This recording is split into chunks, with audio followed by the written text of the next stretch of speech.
I hate soccer.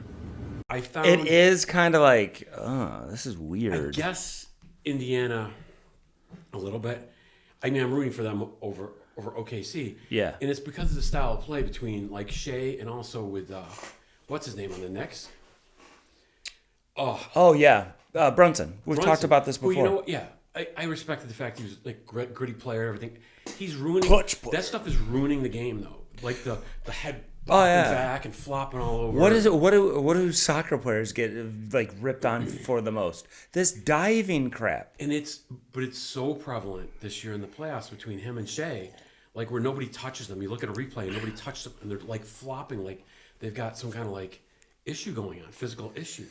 And I'm like, yeah, it's ruining the game. And I get even LeBron. People hate LeBron, like it, and you can find him, but he gets hammered. It started with LeBron, and he gets hammered on those things, right? But you could take his whole career, and there are more in the playoffs this year than his entire career. Yeah, of the flops all over. Like you get more in one game with Brunson than you did of LeBron's whole career, and that's where I go, like it's ruining just watching the game. You're ruining it.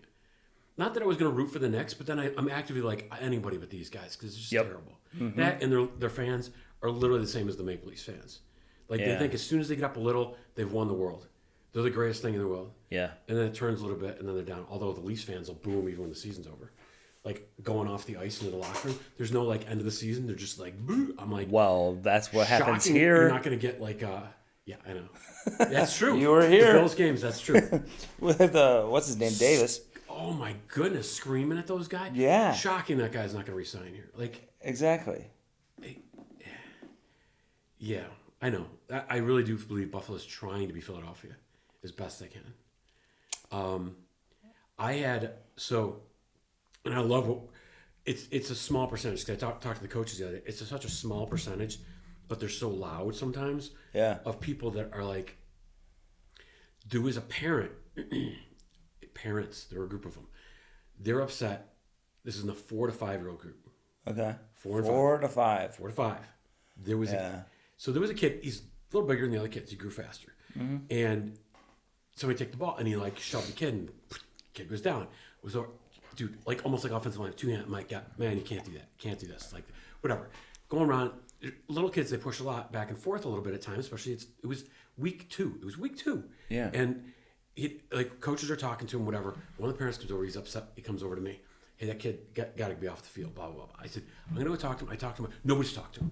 I did. Maybe you visually saw me. I was like doing this, talking to him. I said, he's out there, he's doing it. He's going to hurt somebody. I said, I'm going to go talk. He just kept at me. I said, sir, I said, I'm going to go talk to him. What do you want me to do? I want him off the field. Sir, I'm going to go talk to him. I go out there. He goes back to his lawn chair. There's a bunch of them. I don't know if they're all the same family or not. There's a bunch of them. They're still yapping it. Blah, blah, blah. That kid, blah, blah, blah. So then it gets to the point by the time I get to the field, the kid on the field knows they're yelling about him and at him, is now walking off the field crying. A 4 or 5 year old is leaving the field crying because parents are berating him from the sideline. Yeah. So I end up going over there and defending the kid who is, I said, he's not in the right for shoving, but he's 4 or 5. Right. You're yelling at him. And the coaches, I'm like, and they're like, blah, blah, blah, you said you're talking. I said, I did. Well, he's still doing it. I said, they're 4 and 5. I said, my kids at home are a lot older, and they don't always do things the first time I ask them. They're 4 and 5. It's a repetition thing. Right. I said, they're learning. I said, and just because he's physically bigger does not mean he's emotionally that farther along. Exactly. Or further along than the other kids. So the other kids push, maybe not to the same degree. I'm not going to make an argument of it. He pushes, kids fall. I'm like, he's bigger. And I asked him the first time, I said, why you push this kid? He goes, he took the ball from me. 100% is usually the answer. Well, the kid took, okay, explain it to him. Hey, you're on the green team, they're on the blue team. Like, blue team's job is to take it away, just like your job is to take it away from them. Like, right. They take it away, you just got to use your feet to go back. Some kids cry, some kids push. Some kids just stand there and they're bewildered. Some just go fight and get it back right away. I'm like, they're all at different levels. They're going to get there. And if I told the parents, I said, listen, because they just kept at it. And they're like, while I'm talking, he's grabbing her shirt now. And I'm like, isn't there an 11-year-old ECNL game you're supposed to be at? Or pre-ECNL game? Like, or shouldn't you be at the stadium yelling at Taylor Swift's box? Like, what are you doing? Yeah, exactly. What are you doing? You are the problem with society. I'm like, you're actually in the right that the kids shouldn't be shoving, but you've taken it so far, you're the bigger problem. By far. by far. And I get it. If my kid gets shoved down, I have an emotional feeling like, Jesus, that kid got put down. Yeah. But there's a time you just go, they're this age. Right. What's the learning experience And the the teaching environment. experience? Yes. And the environment. It's like it's SoccerRoos, 4 to 5 year olds. It's not even like a U9 tournament game. No. This is even better. Not better. It's not better. It's similar though. Same week, different location. So we're in week 2. One of our coaches, I think it was Ada, really good coach. The first week she told me I'm not going to be there. She was out of town. Right. So second week she comes back. She's got her team. So each week, all the kids, 4 to 5 and 6 to 8, they all get a stamp because they all did a great job. So we try to give it level. Everybody gets that, but you also have a player of the week. So that way we recognize one of the kids on each team that had a really good week for them. Uh-oh. Yeah. So she accidentally gives the same player, the player of the week that got it the first week. A grandma loses her shit on the coach and comes out on the field. Are you kidding me? That kid got it last time. Again, in front of the kids. This is like little kid stuff. It's just the thing. There are 8 weeks. Everyone will probably get one at some point. It's not like it's the last week and your kid got rooked the entire summer and never got it. It's week 2. Yeah. You could come over and say, hey, you know what? That kid already got it. Blah, blah. Like, loses it. And then one of the other parents comes out too. Like, yo, that kid already got it. All this favoritism and stuff. And I'm like, there's stuff going on with society where I'm just like, you guys. Do you follow Paul Spacey on Twitter or X? He's No. an English guy. He's bald.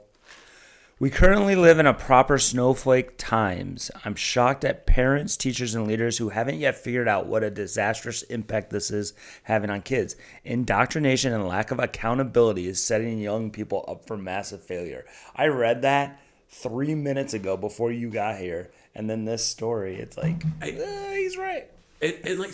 And honestly, those two things, other than those two things, like, this is probably the most enjoyable first couple of weeks for SoccerRoos that I've had of any summer. Good. But you have those two things jump out, and that's why I had to step back, because the coaches then on another night are talking about, did you see what happened on blah, blah, blah night? And like, this, and like, they talk about it because some work on different nights.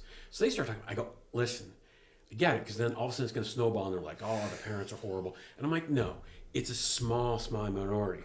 They're just very loud. Does that like shadow the good though? All that bad? It can, but you also have, for example, last night, just with the Joey's group. And the Joey's group is, especially first night, we like to call it organized chaos, but it's probably more toward the chaotic side the first night. And it just is what it is. You're going to have especially different locations are more so with the helicopter parents. And I get it. It is what it is. So we start the program. We get them out to the fields. We got 3 different fields going on. I'm going to go out and, when they hit their first water break, I'm going to do a parent meeting, try to get all the parents together. We try to pull them away from the kids to get some separation. Right. But before that, I'm looking out, and I was like, there are literally multiple kids out there with more than one parent, maybe 3 people, like 2 parents and another person. Stepdad, so there's or on kid, the field, though, or grandparent, on the or field. Yeah. And I joke with the coaches all the time. I'm like, it's not a pool. They're not going to drown. Like, they could be 10 yards away. If something tragic was to happen, you're within reach. You could still save them. But they're not. Nothing's going to happen. It's this whole, like, again, not wanting the kids to fail, and always looking, well, that kid's doing it well. Why is my kid not doing it well? And that kind of stuff. And it's just trying to get people past it. And that's on me. That's on my job. So when they're out there, when we hit the first water, I just looked at it. I was like, oof, this is literally the worst one. And it doesn't mean the program probably for the rest of the night went as well as any of them, maybe even better than a couple nights. Yeah. But at the beginning, I was like, this is the worst as far as number of people on the field. So I'm like, all right. Got out there, just reminded people as they're going, hey, parents, when we hit that first water break, they're going to come back. They're going to go with the coaches over to Shaky Bridge. Got bridges set up over here, 1, 2, 3. And we're going to have all the parents over here. We're going to do a quick little parent meeting, just go over some information, answer any questions you might have. Great. Boom. Get everybody out there. Come over. Went through my regular stuff. Hey, this is what the program's about. Some of the things that we do differently.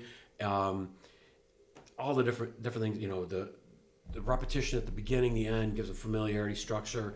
The middle part's going to change. The Shaky Bridge next week it might be Wreck-It Ralph, or it might be a snake pit game, something like that. But each week it's interactive. They all have a ball. They're all doing stuff. It's, explaining that. The end, they're going to get their stamps, everything. If they on the way back to the car they didn't want a stamp, they change. We get it. Come back out. We'll get you a stamp. No big deal. All right.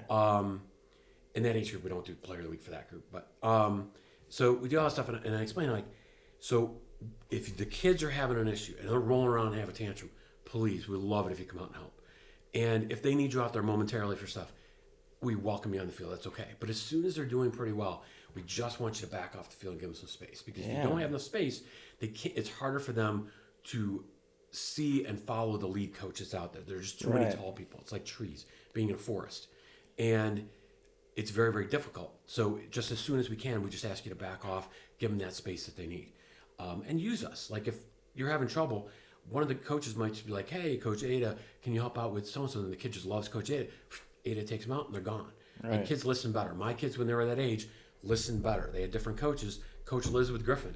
Whatever Coach Liz said was golden. And I'm like, well, I coached Coach Liz for 4 years in college. Yeah, you don't know. She knows. Okay, hey, all for it. Coach Liz it is. Go. And she was awesome. And she was like one of the most quiet people, but it fit with Griff. And just he'd be out there, and that was back when we were doing Happy Feet. And we did the singing stuff, which I wasn't a huge fan of, but my kids were even less of a fan of. And doing some Bumblebee song or something. And Griff's like, why are they singing? This is supposed to be soccer. And Liz is like, I don't know. He's like, this is stupid. She goes, agreed. And just locked up. He was like, I like Liz. She's great. She just got that. This is what you do. Wyatt does that. I don't even think he's good at getting down to their level and all animated. He'll just drop a ball and go, come on, let's go, Piper. Follows. I'm like, what? The kids just follow him. He has nowhere near the personality you would think, but little kids love Wyatt. I don't know if it's because he's got goofy hair or whatever, but you just follow him onto the field and they do the stuff. So I'm like, there's a fit for each sort of coaching personality to a certain degree that works with it. And I'm like, whatever you find, great, let us know. Unless it's the lead coach, we can't take him off. But I'm like, whatever we need to do it. And then this long story was just about one of the moms came over, and I know her from she played. I think she might have played on a college team against my college at some point. Because I recognize her face. I'm almost positive. But she came over, she was like, that was great. Because we were in soccer shots a couple of times. She goes, no one ever did anything like explaining stuff. No one did, and the well, there's never an adult. Whenever I see soccer shots, there's never an adult there. It's all kids. What we do while we do it. And we do have, obviously, teenage kids out there running stuff. Right. But I'm overseeing But you're overseeing and my job is to also make sure they're doing their job. And I think I've gotten more so with, last night, we've made some adjustments in the junior roos, just minor, but I think they're good. But when the coaches don't do it, I jump right. I'm like, no, it needs to be like this. Our level is here. Yeah. So that part's the same as college, where I'd be like, I don't care what the volleyball team's doing. Getting that whole blah, blah, blah. They'll bring you down. I go, we are here. Our standard is here. I go, we'll cheer for them at our college, but we don't really care overall. This is us. This is what we do. And that's why any kind of group in sports, whenever I see that, I love it. It doesn't matter the organization. That's why the Panthers, I just love that you can tell that group. It's just a great group. Yeah. You didn't know Bennett was going to get it because he had the most points, but I'm like, there are 5 guys that could have won MVP. I'm like, you can't shut them down. Their fourth line was productive. Their third line was outstanding with Marchand. Right. And their top 2 lines are 2 of the better first 2 lines against the best line probably in the league on Edmonton. They had to do double and triple shifting those guys. So yeah, I feel bad to a certain degree for Edmonton, but you don't have a team. These guys have a team. Yeah. And they've shut down. Everybody's on McJesus, they're calling him, whatever, but getting on his case. Why? And I'm like, they shut down every top scorer they played. Yeah. A lot of What's people. What's his name on Toronto? He didn't do anything. A lot of people are on McDavid. One goal in this series? I'm like, come on. They do it to everybody. They're just a better team. Yeah. But they're so unified, and that's why I hated playing against them with the Bruins. Hated losing to them, but at no point was I like, they suck. They were just good. It was frustrating. And then to see Marchand go there and just fit in, well, it was almost obvious. Well, yeah, he's going to fit with those guys. I hated those guys, Bennett and Tkachuk. When they're not on your team, you hate them. But anyone would die to have those guys on your team because they're just great. Yeah. They're physical. They're skilled. They give you everything they have, and they work for each other. Like they just don't. It's not about their points. It's about everybody. And I think that that's missing in sports too, which I think you've touched a little bit. It's too much, or maybe one of your podcasts. It's too much about the individuals in sports now, for youth sports, especially soccer. Kid. Yes, especially especially youth soccer. I'm betting basketball is pretty similar with ACU. Yeah, AAU. Yeah, absolutely. There's not like team because kids. When there's more options, kids just jump from team to team, but also there's no tactics involved. It's just we got the better 11 than you guys. And then there's another club in the area that doesn't have better players, and it's all tactics. And then they have to play by the book to these tactics, and then they don't really compete. They compete in some age groups, so they don't compete. But then the other club, the girls' club in the area, they have just better players, and they can just, she'll have a moment of brilliance, and we'll win. That's basically what it is. And it's the competition, too. It's like, okay, we lost, but Penn State was there watching, and I played really well. So I think I'm in good shape. I see the kids talking more like parents about their soccer experience. I don't hear them talking like kids used to, where they're just like, this was awesome, I can't wait to go do this and go do that. It's, we're here, blah, blah, blah. It's all this thing about with this team and that team, and I'm the 9, and so-and-so is the 8, and this person, they're not a true 4. And I'm just like, not about like, oh, we're going there and I can't wait to go do this. Like we're going to be near whatever. We're going to be near this. We're going to be doing that. And it that part kind of saddens me too. I just feel like, I had some great teams, club teams. We go to State Cup and do all these things. And it's like, when we weren't on the field though, like I just feel like they were kids. Like let them be kids. Like they were really good at knowing like, this is the time to focus. This is the time to kind of fool around. Right. And I'm sure these teams can have that. I'm not there to judge that. I just feel like when they're completely away from the field, I don't think they were talking like parents all the time and about all these different things at that level. And me personally, I don't think that's healthy. But that's just my opinion. So I can't judge people for what they do. It's just mine as a coach and as a parent now. And as a parent, I am wicked burned out. Like at the point where and I think you had talked about a while back, 2-3 years ago, it made the point numerous times, like it's about generation and generation and generation. Well, you're not getting generation after generation because your best players, when they have kids, aren't pushing them into soccer anymore. Exactly. Because they're like, this is a terrible experience. So I'm not putting my kids in there. Yeah. Or at least going, we'll go to this level, but we're not doing all that. People aren't realizing that that's what's going to happen. Yeah. All these kids, plus the financial. Christmas and I talk about it all the time. My parents couldn't afford what everybody's paying these days. It's insane. You could if you wanted to. It's a choice. But you're going to go into debt. Well, it's going into debt, or like let's say with us, like we're lucky enough, like right now in our lives, where if we really wanted to, we could put 3 or 4 of our kids in an ECNL team and spend every weekend traveling somewhere. And doing that, that's a life choice that we're like, hell no. Yeah. I think especially because me being as a coach and knowing that you can get there without all that travel with the old way the system was. Right. But this new system where you travel 10 times more than the local Division I team is insanity. Oh, we're going to the playoffs on the West Coast. Why? Why are the playoffs on the West Coast? But that's or like playing in Pittsburgh in December outdoors, or traveling in the fall to Kentucky and then Indiana back-to-back weekends.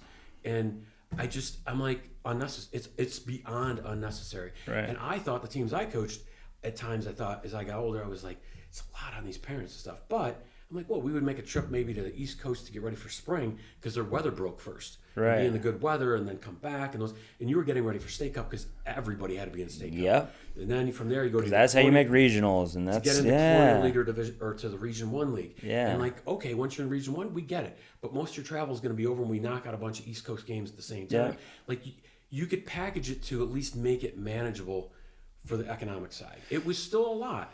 And back then, though, you could be one team in any club and make it there. Exactly. You didn't have to be in Club A and only Club A. Now we have clubs that are literally, an hour apart, and they don't ever get to play each other. But they both say, "Oh, well, we're better than them." It's like, how can you prove it? How do you know? And there's no chance for a Club C that could be a rinky-dink club that could just have one really good coach, start with about 6 good players, and suddenly they go, that team's got a chance. You know why that team doesn't have a chance? They're not allowed in any of those leagues. They're just not allowed. So you can't do that. Like when Henrik had his BSA team, the rest of the team, no offense to the other teams in the club, but like he had a good team. And I think like Rudy had that one really good team, Ricky Pikazensky. They had a really good team, won like three state cups in a row. Right. And a ton of kids who went scholarship and everything else. But that club was really small and not a lot of great teams other than the two. So they could do that though. I had one team in a club. Right. Demarsh had one team in a club. The rest of the teams in that club were, for Blackwatch, mediocre. And then his team, though, amazing. That's some of people's argument of like why an open system won't work. Because ECNL wants all 5 age groups to be competitive. Which is like, why? Why can't we just do it with team by team? Why not have the Wild West where it's just like... Team by team. And that way a coach, like, and they're not the same, a Henrik or a Demarsh or an Eidlin or whoever, has a team... And the right players fit there. And if they don't fit there, they can go somewhere else and maybe there's another good option.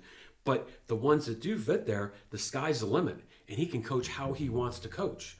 And it fits those players. Right. Like, that to me makes more sense than to go to, I don't fit in the Flash system, so that's not going to work because it's got to be this, just per se. Like, and I'm not saying Flash's way is wrong, but it could be wrong for me or for somebody else and go, well, then you can't do that. Yeah. Much less the players.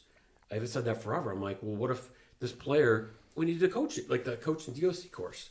And like, talked about, like, it's more of a philosophical talk about, well, should a club be straight, like we're all 4-3-3, or should it be, I think it should be, what do I have, I think I know with Belichick, like, I have these players, how can I win with these players? Right. I'm going to formulate this system around this talent. Exactly. One game, he's running his running back, and he's going for 200 yards. The next game, Brady's throwing for 400. You do what is necessary to win. I love it. I know, and people in Buffalo aren't going to like to hear that, just because as soon as they hear Patriots. But I'm just saying, but you have to admire greatness and take that part and go, that is awesome. Yeah. Like, that's where, whether it's coaches or teams, that's the stuff I admire in sports or individual achievement and those types of things.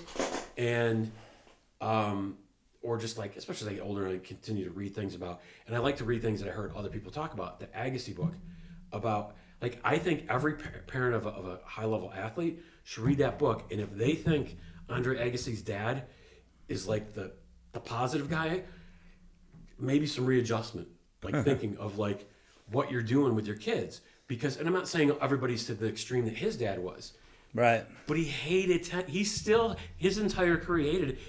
He felt like at one point, I don't do anything else as well as I do tennis. True, but he was pushed into just that, to nothing else but that, and just like this one mindset. And he spent so much of his time seeming miserable, just miserable. Yeah. I mean, I'm not going to tell people how to parent, but I'm like, pretty good. I think those type of things are great for people to read about. That, or there's a teammate book I think I told you about before. The guy that was a catcher for the Red Sox and then with the Cubs.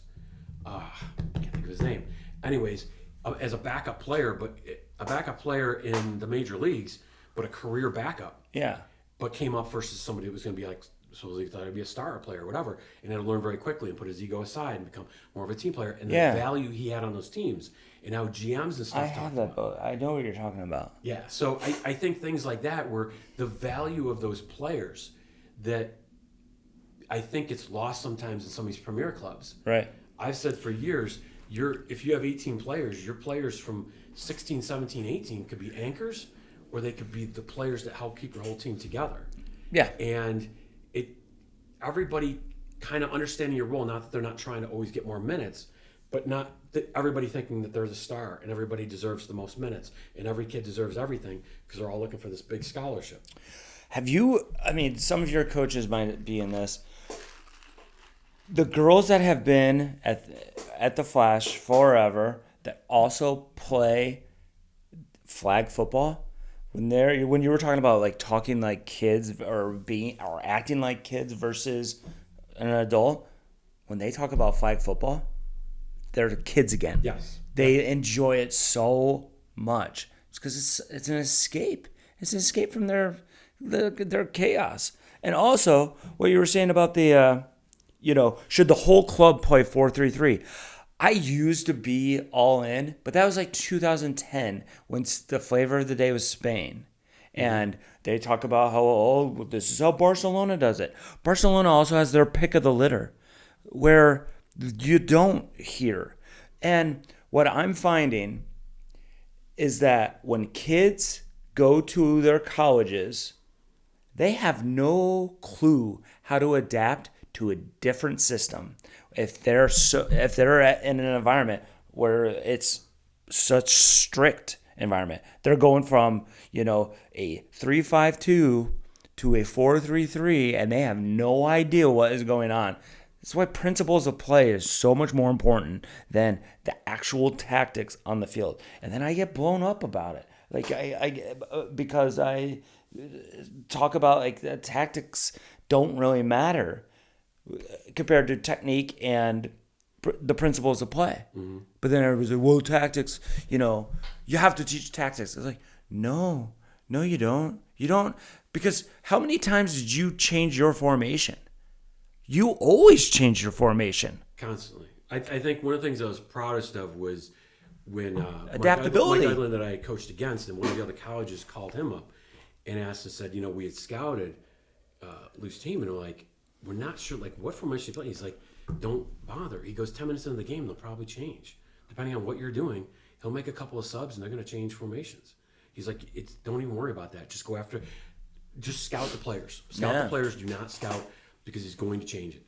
And the flexibility, or when I handed a team over to Mike, and he said they were already well-versed and flexible to play other things, but everybody get U13, when we go to 11v11, I would give the kids a binder.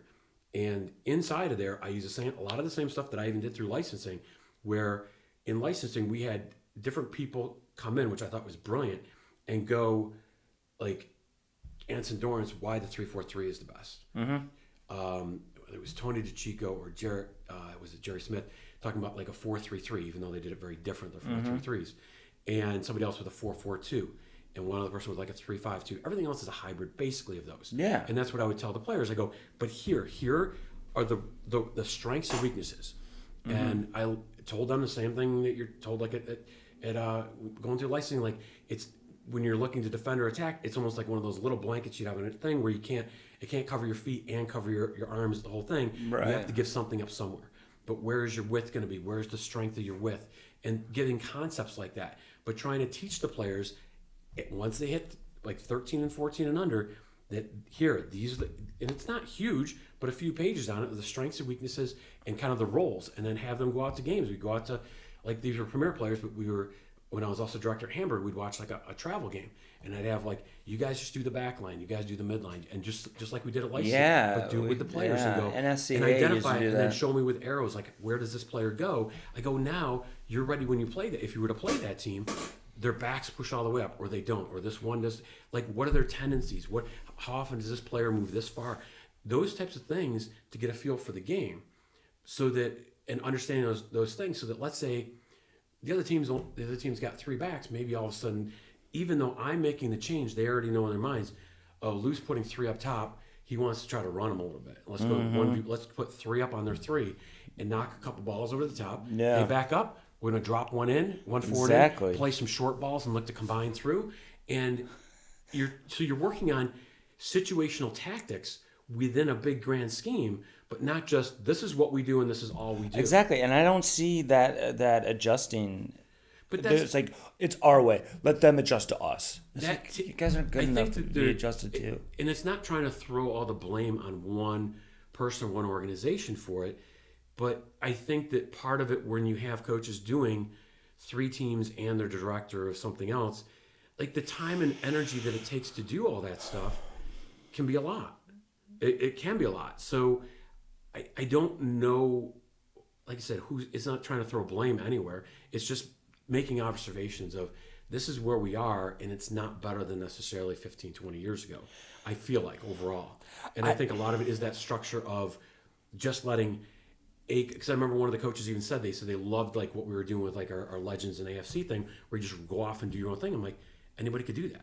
But now it's harder. Now it's harder because you're going to lose those players because they feel like their only way, especially when they're promised the Oprah of scholarship, everybody's getting a scholarship, then they're going to go there. They're promising, like, there are kids 6 years old being given that talk about this is where you get scholarships. So when you're getting hammered with that early, and parents are like, oh, my kid just turned 6. They're thinking scholarship. Like, to me, yeah, there's some issues again with should you even be in youth sports for doing that, but I get it. It's a business for them. They're trying to get people in, and it's not so much, I don't think they're always thinking of the dollar signs, the competitiveness on that side of it, they're all in. The competitiveness in terms of like the big picture, like what are we doing to make these kids better? And see, I don't really know if that's actually happening because... But you could get burned out. You're doing 3 teams. Absolutely. I made some calls. They're trying to do over the 4th of July week. Our coaches need off. I mean, they're burned out, and I get it. They need time off and stuff. I'm like, take out 3-4 hours. I'm like, I don't even have to coach. They don't even have to be there.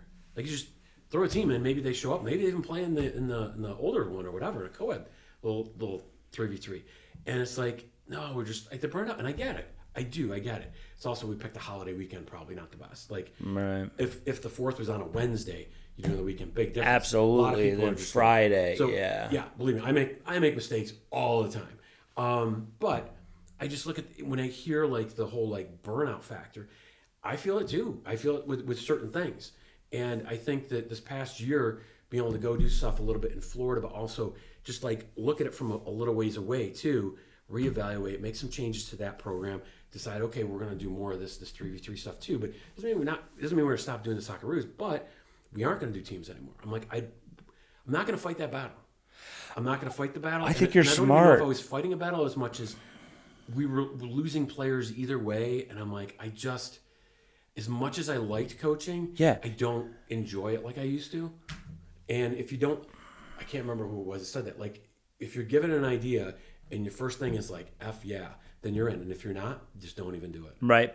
Just don't even do it. Yeah, and I'm at that point in my life where I'm like, that needs to be my motto. Even if you're like, you want to do it because you really like these people and you want to do something for them, you're going to end up disappointing them because you're not going to be able to give as much as they want, or because you're spreading yourself too thin. Right. Then the stuff you are passionate about, you don't have as much. You have one foot in 2 different things. I mean, you're spot on about like they're gonna leave. Eventually, they're gonna leave anyway. They're either going to leave the sport, or you're gonna do such a good job and like they're gonna go to like a bigger, platform. I take pride. Those 2010 girls. I love the fact. No one was ever like, oh man, I really want that. No. Yeah, look at them now. Awesome. Exactly. Parents sometimes send me texts or whatever, and they're like, I'm like, believe me, I love it. It makes me happy every time they have success. I love it. Do you think that we're headed towards a coaching shortage? If we haven't been there already? I think a lot of people are going to be leaving the sport in the next 5 to 10 years. Yeah, they'll be replaced by other people that won't. You'll always have coaches. Just how good are those? How good are the coaches, and what is their reason for being there and their mindset for being there? I think, and like I said before, there are coaches that I admire completely 100% that do things tremendously different than I do. But the consistency is when they step in and take a team, the players in the team get markedly better. Mm-hmm. Those players will run through a brick wall for them, even years later. And they're looking out for the best interest of all those players. I think that sometimes you could be missing that last point. They get all the success, but I'm like, usually the players don't run through a brick wall later on for them. They're just like, they like the fact they were successful, but then there's other ones that just go, no, that coach calls me up, he or she, I'm in. I would do anything for them. I mean, that's why a lot of the coaches do come back, or players come back and help coach in SoccerRoos. Yeah. And they're not always the star players, because I try to treat I try to make sure the players know, like, I care about all of them. I want to see all of them do well. Yep. And I care about them not just as players. I care about them as people, and you want good players. Like, I'll let go of good players that I feel like, and it's usually when they're younger. It's almost always because the parents take them, but eventually the kids emulate like their parents that are just the me-centric, don't care about the team, and they're not the uncoachable-ish, and it's because it's coming from a parent.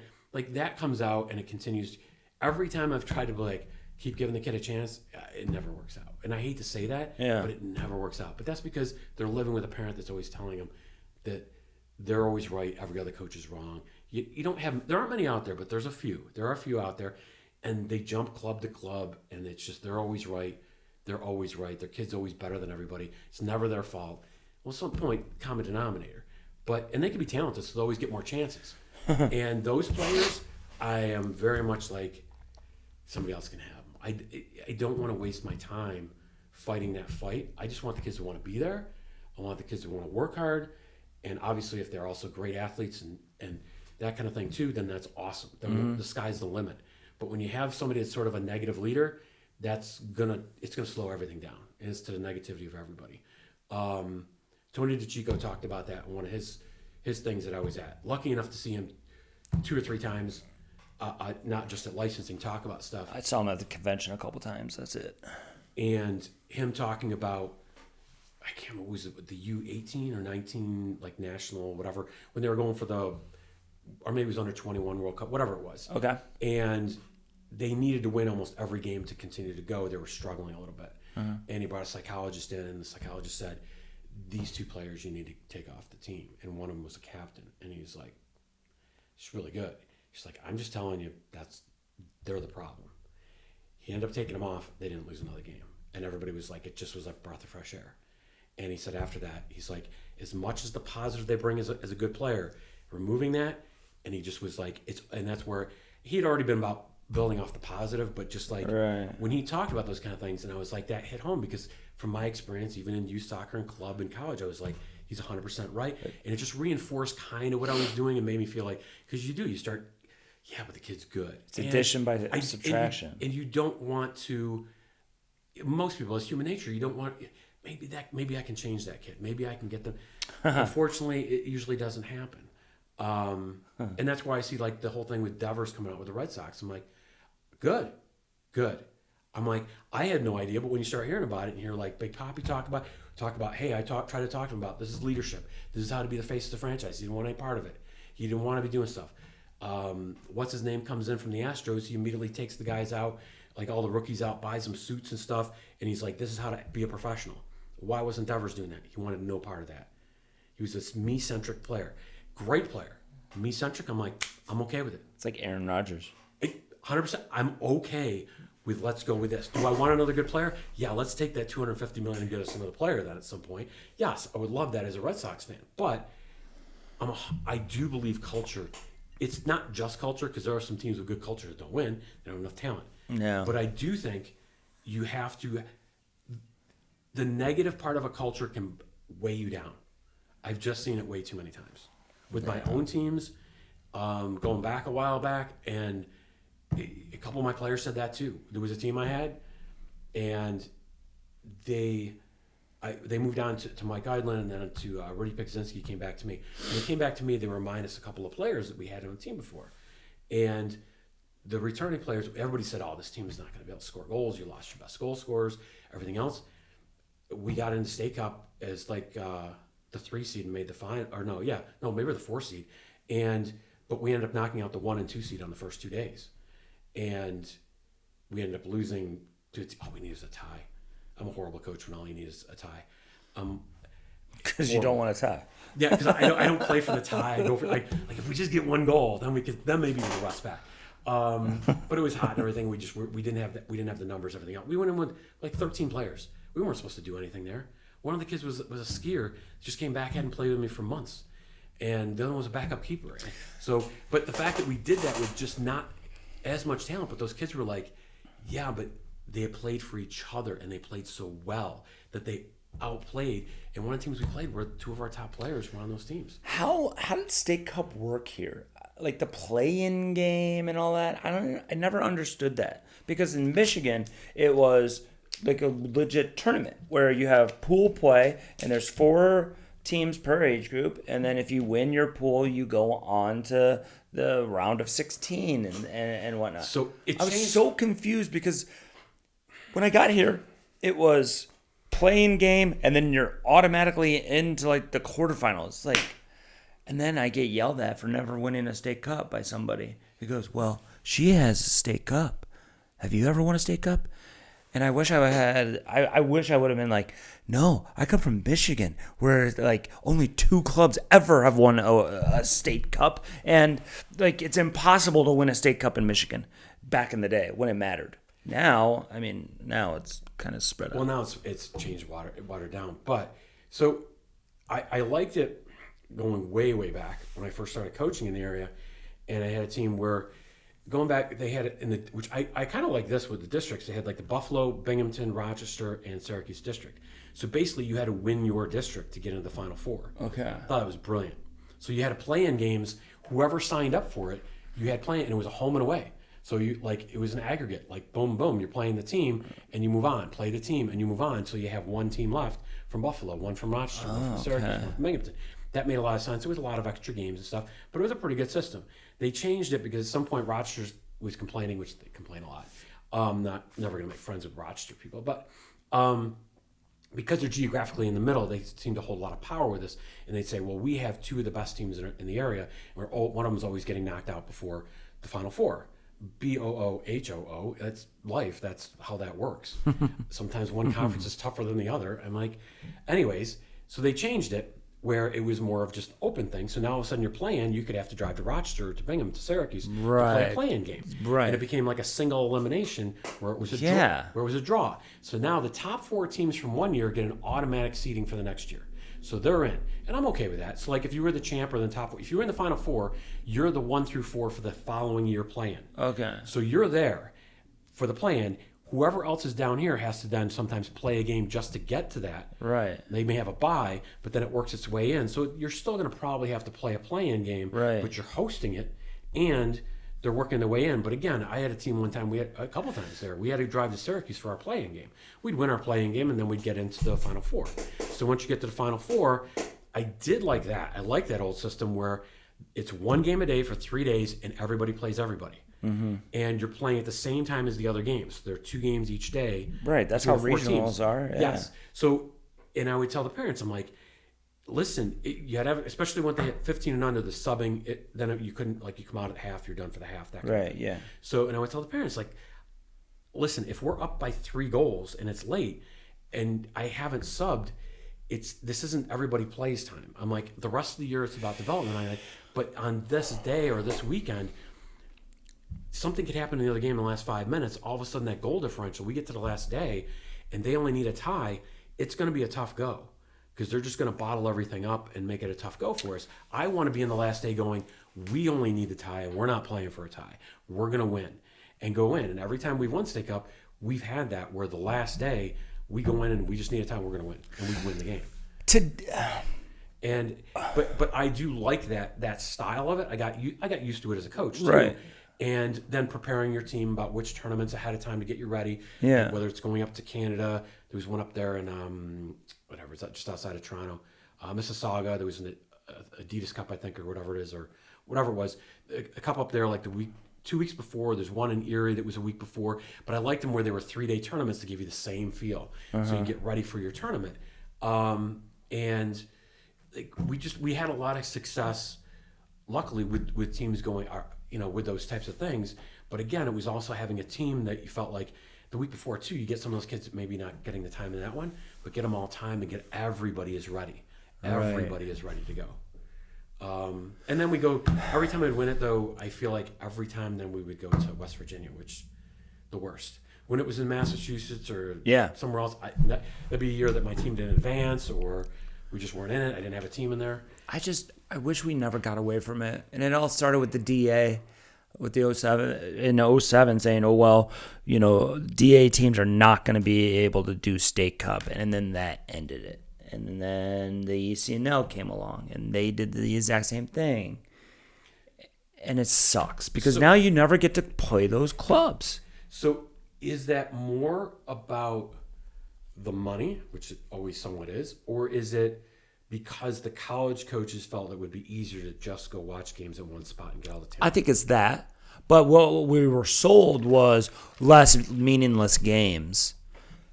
State Cup was so meaningful. Those are fun.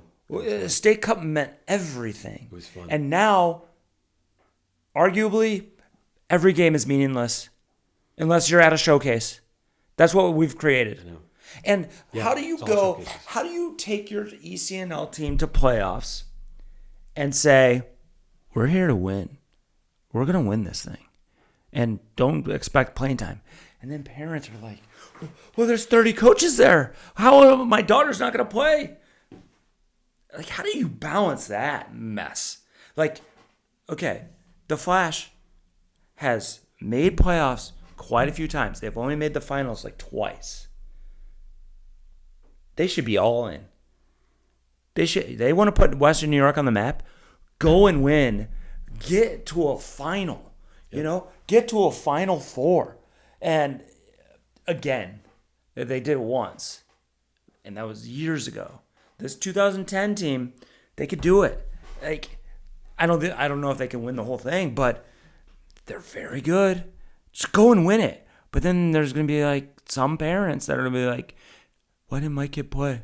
It's like, how do you do that? You're going to have, I think, two things. You're going to have that no matter what, because the first time I won State Cup, and I had to talk, and I've even with my own kids, when Wyatt was on a team at the State Cup and or regionals or whatever it was, I think it might have been regionals, but even at State Cup, the coach didn't talk to parents about that. Now, luckily, I was there, but also another former premier level and a director. His kid was on the team and was helping inform parents, like, this is how things go. Yeah. But this is stuff as a club, and I had mentioned later on, like, that's the club's responsibility to make sure and remind these coaches, and maybe they did, I don't know, but remind the coaches, you need to have a talk with the parents before you leave for this trip and explain that some of the kids may not play. And if you think that I'm not talking about your kid, you need to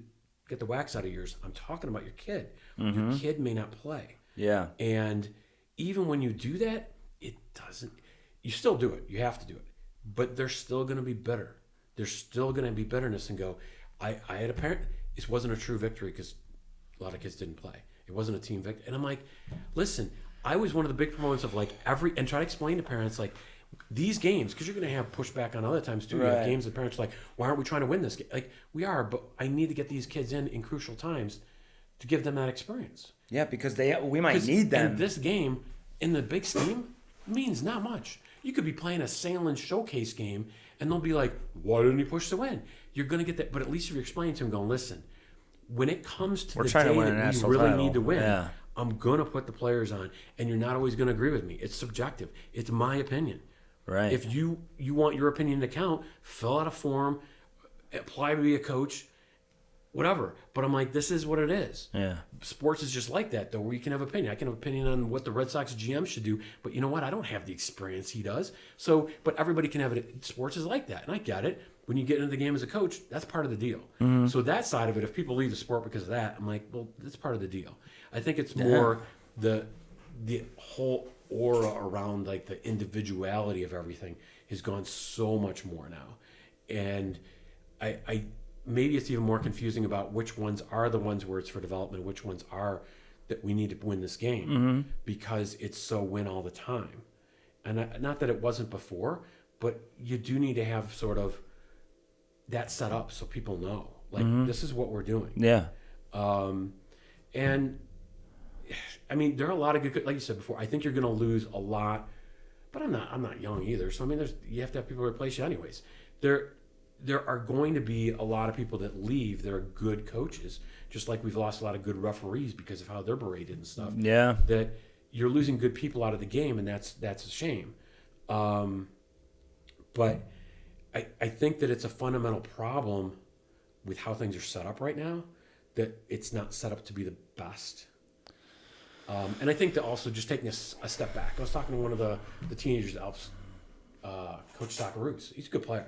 and we're just talking about whatever with the U.S. team, and I'm like, people just have to be okay with the fact that we're not going to win. Like this whole like we're going to win a world. Like no, we're not. I'm like just a simple like listen, accept it. Like how many people on your ECNL team can name 5 American players that play in the MLS and on the national team? Well, I don't know. Yeah. How many of them can they name 5 NBA players? Can they name 5 NFL players? Can they name 5 NHL players? Baseball players? Yeah. Pretty easy. Yeah, exactly. Now let's go to the poorer sections and ask the same question. Those kids that are looking at it as their way out. Yeah. Their way out of poverty through sports, which I'm not saying is the best plan in the world. Right. There are, I would say, less than 0.001% that are thinking soccer's my way out in America. And if they are, they're probably in, a first generation from somewhere else. So yes. And even then, I don't know if they're thinking that in America. But that's what it is. Whereas football and basketball, 100%. Like you see football and basketball, and it is their way out for some people.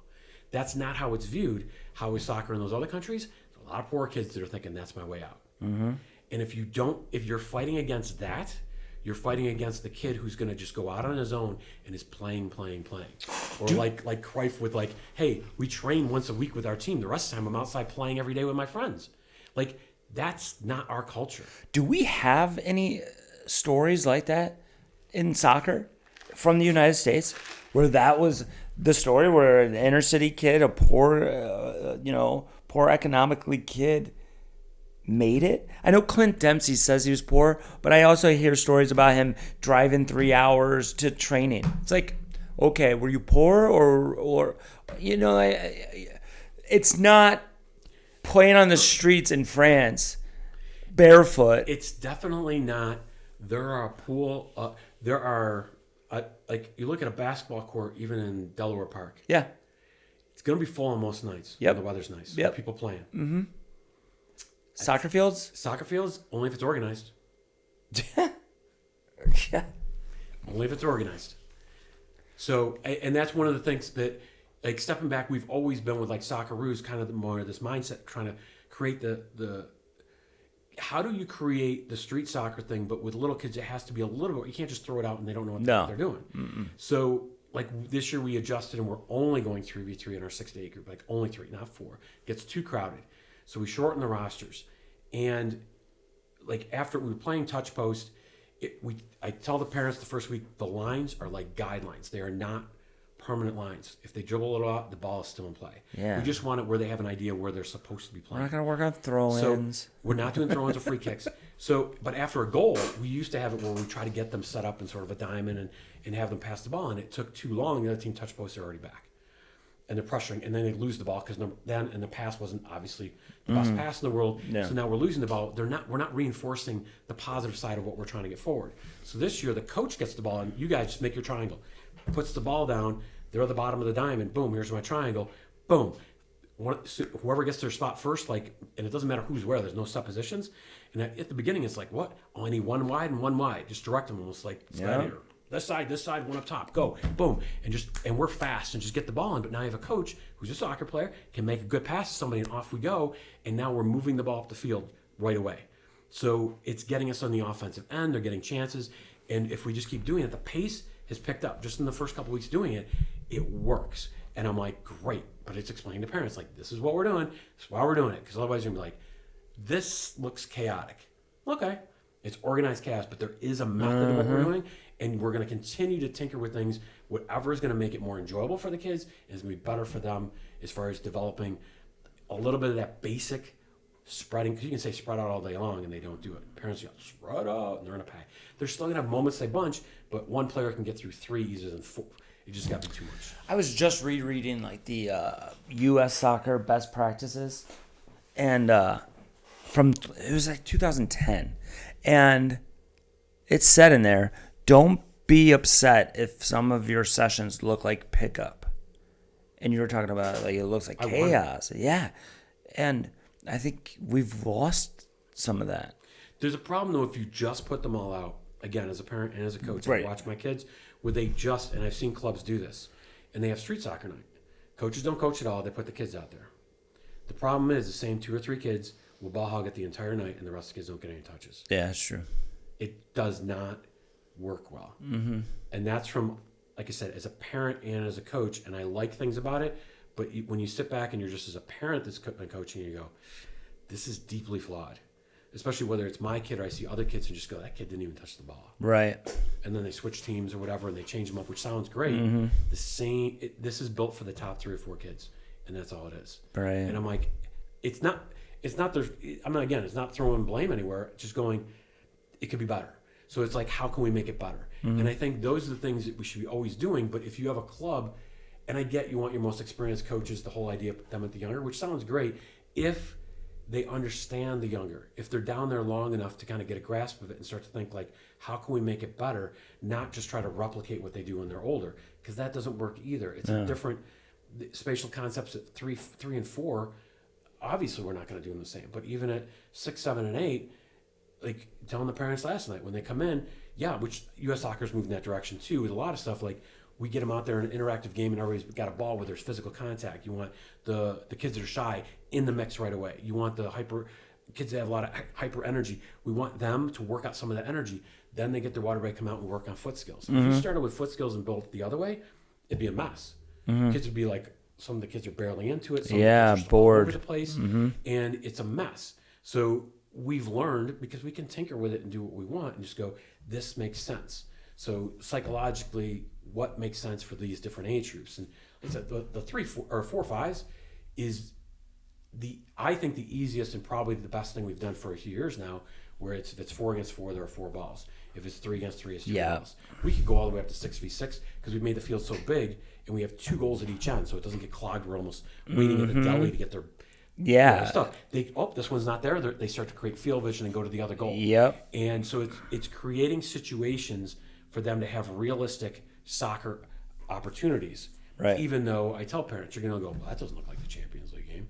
You're 100% right. But if I put 4 against 4 on one ball, you're going to have a pack of 8 players just chasing a ball, and there's not enough time or space. So they don't do any of the dribbling stuff or little techniques we're teaching them.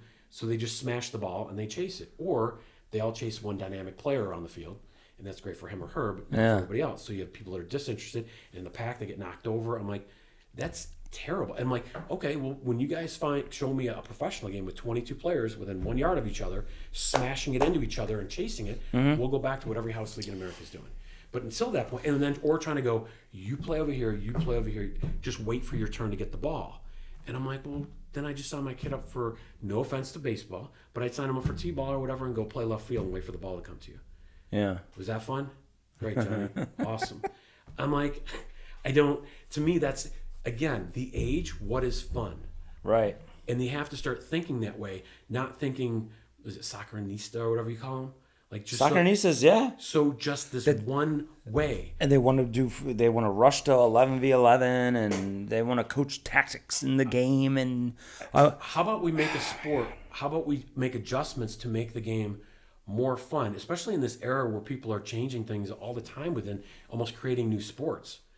I think we talked briefly before. Like, could you imagine if you took the goal and moved it up about 10 to 15 yards and made it like lacrosse where you could go behind the goal? Yeah. It would be like we have talked about that. Like a different sport. And I'm like, stuff like that fascinates me, though.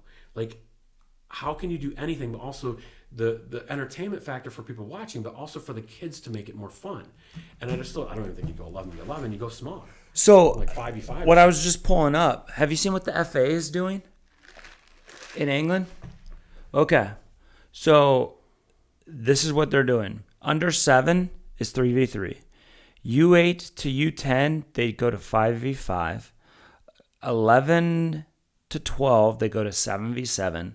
13 to 14, they're going 9v9. They don't get to 11v11 until 15. We have 11 U11 teams trying to play 11v11. I love it. I do too. I love going that direction. I think that I mean U8 to the U10 going to 5v5, that's a little much. They can't handle 3v3 sometimes in here. No, I mean I'm a person though that is gone. The more I do this now, I am becoming more of, let's just do 3v3 for a whole bunch of these things, because like I remember even when I was younger and played it, it was fun. My brothers and I would sign up when a tournament would come around for 3v3. Yeah. And we're just like, it was almost like that. It's fun. It's different and fun. But when you're out there, you're in the game. Like Abby, who's been helping us with social media, like she said, if we videotape a kid who's out, let's say on outside mid or outside back or whatever, they run up and down the field a few times in like 10 minutes. Maybe they touch the ball once or twice and it's a little 1-2 and that's it. Exactly. And that's it. Now, take that player and put them in a 3v3 and just show 3 minutes and how many touches they're going to get. They're literally in the action the entire time. Exactly. And a 3v3 as opposed to 4v4, again, over structuring too early with creating that diamond. Now, great, diamond, but there's only 3, so you have to find out which part of the diamond you need to be in to get a good angle.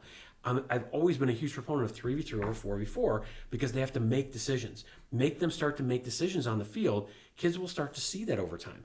Yes, you can coach them a little bit, but it's more about like, it's fluid, not just I'll be the 4, you be the 7 and 11 and the 9 and like, no. How about, yes, we need these angles. This person, we need somebody to support a little bit. Oh, right. Over here, maybe look for the split, look for a through.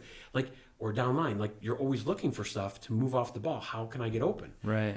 You don't have to, in the diamond, it's already built for you. You're taking away decisions for them. Yeah. And I think the 3v3, like I said, you're in it. You don't have that one extra player to throw back in your goal, almost like be the goaltender, which is almost always, the younger they are, biggest kids in the back, just blocking the goal. Like, what are we doing? Then it becomes about winning at that age, like just winning the game, whatever boring way. Like, stop. Stop. You're going to be like the Devils hockey back in the 90s. Like, stop. You're ruining the game. Yeah. I want 3 players out there and let them just play and get better and have fun. That feels more like street soccer, just like go. And it's, again, and you were the one that implemented have it where 4 players, but everybody sits 1/4 of the game, where it's equal playing time, which is brilliant because then if you do have a star player, he or she has to sit 1/4. Exactly. Rather than that kid plays the entire game, Yep. and then the other 2 just rotate through. Yeah. Yeah, just rotating through because you want to win the game. That's Everyone University win, of Michigan. But I think that's brilliant. And then that's the one little bit of like, hey, well, which quarter are you going to sit that kid? Because there's a little there is strategy. There's some strategy that Right. there's strategy in 3v3. There is strategy. But it's not the whole like let's go 4 with one kid. I mean, Sportsplex does a 4v4, which is great. But every year the top you watch and like one of the teams that makes the finals is a kid sitting back there on the edge of that arc, just blocking the goal. And I'm like, I don't want to have to tell, especially like 14, 15, 16 and under, telling kids like just blast it through the kid. But like, what are you gonna do?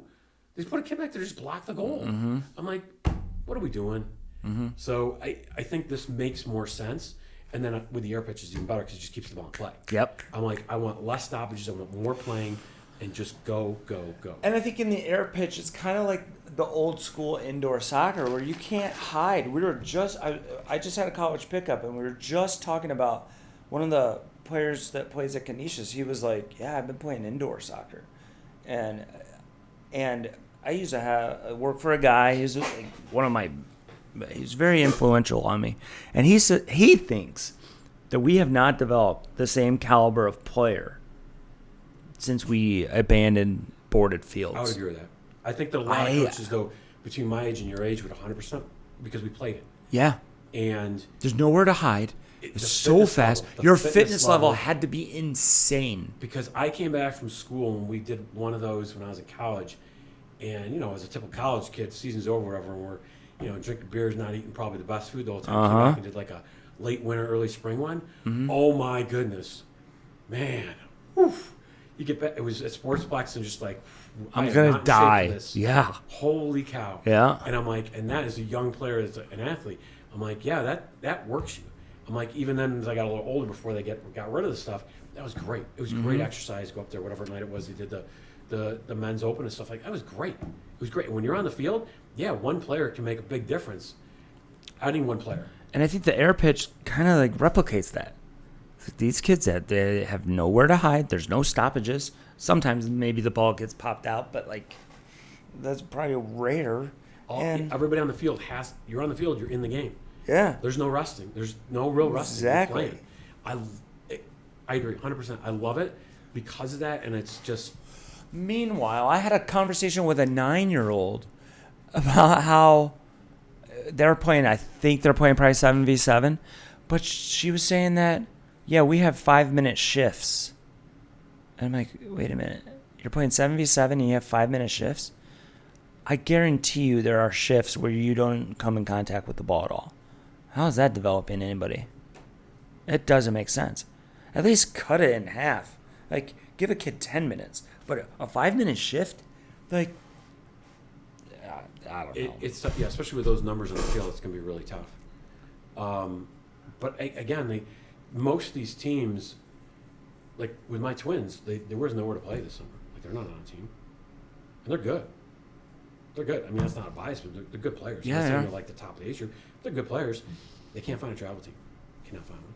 Why? They're all at the top. Everybody put 13 kids on the roster. So if you weren't there, there's nowhere. Back in the old days, you used to be able to find somewhere like, oh, add on here or whatever. Everybody put up to 13. They're going to max it out. Again, I don't know if it's about money or whatever. I think most of the time it is. 13 players. I'm like, that's. What are you subbing the goaltender to? I don't even know. Yeah, and you're playing 7v7. Well, I guess you can go 6 and just rotate everybody. So it's like hockey. Yeah, but they don't. They don't do that. And it's not hockey. Like, you're not running that hard for 1 minute and come off a minute and a half. Like, exactly. It's a big field and you're running back and forth, but it's not. You could be jogging up and down the touchline, never touching the ball. And yeah, and this is I'm a person who loves soccer, but I'm like, I don't have all the answers. You can look at certain things and just go, we could do better. That's all. We could definitely do better. And part of it, I was like, my kids, they're doing lacrosse. Talk about kids having fun. They sweat so much more, and they come home and they're just like, this is a blast. They're in a house league lacrosse. They're just learning. They're lucky though. They got a good coach. That's how it is with any sport. Mm-hmm. They got lucky. They had a really great coach. His kid's awesome too, and he's doing it for the right reasons. And we got lucky. So they're having a phenomenal experience with it. And then they're also, because I got to shine. One of my kids is doing chess, another one doing swimming. Like, so we'll do other stuff, but at no point where they're just like, they haven't yet. Otherwise, they'll be like, on Wednesday, when are we going to do a tournament or something like that? But they're not like, why aren't we doing more soccer? I'm like, I'm not going to push them if they're not pushing. Wait till they ask. Wait till they ask for more soccer. Yeah. So, I mean, they like it, and they'll still go out in the back and do stuff, and they'll start working on juggling or whatever, which is good. We need more of that. We need more of on their own. When they start doing it on their own. When it's player-led. Yes. Self-starters. I mean, there are moments, especially with the iPads and YouTube and everything else. Go outside. Get super lazy. We need to push them to go do stuff. Yeah. But I think that there's somewhere in the middle of like just overdoing it and pushing, where that's all they know. And again, that kind of goes toward that whole Andre Agassi thing where I'm just like, again, it's extreme, but just, however many thousand hits a day. And hey, you know what? It made him a champion. But at what price at times? Like, there are parts of his life where he's just miserable. And where he's like, honestly, like he was talking to Kevin Costner, he's like, yeah, I hate tennis. So, oh no, you hate certain parts of the ground. He goes, no, I hate tennis. Hates it. And that was his life. I'm like, that kind of sounds miserable. So I feel like we're developing a generation like that. Well, I mean, and then he married Steffi Graf, who was understood, like she says, of course you hate it. I hate it too. Who had a dad that was just like that.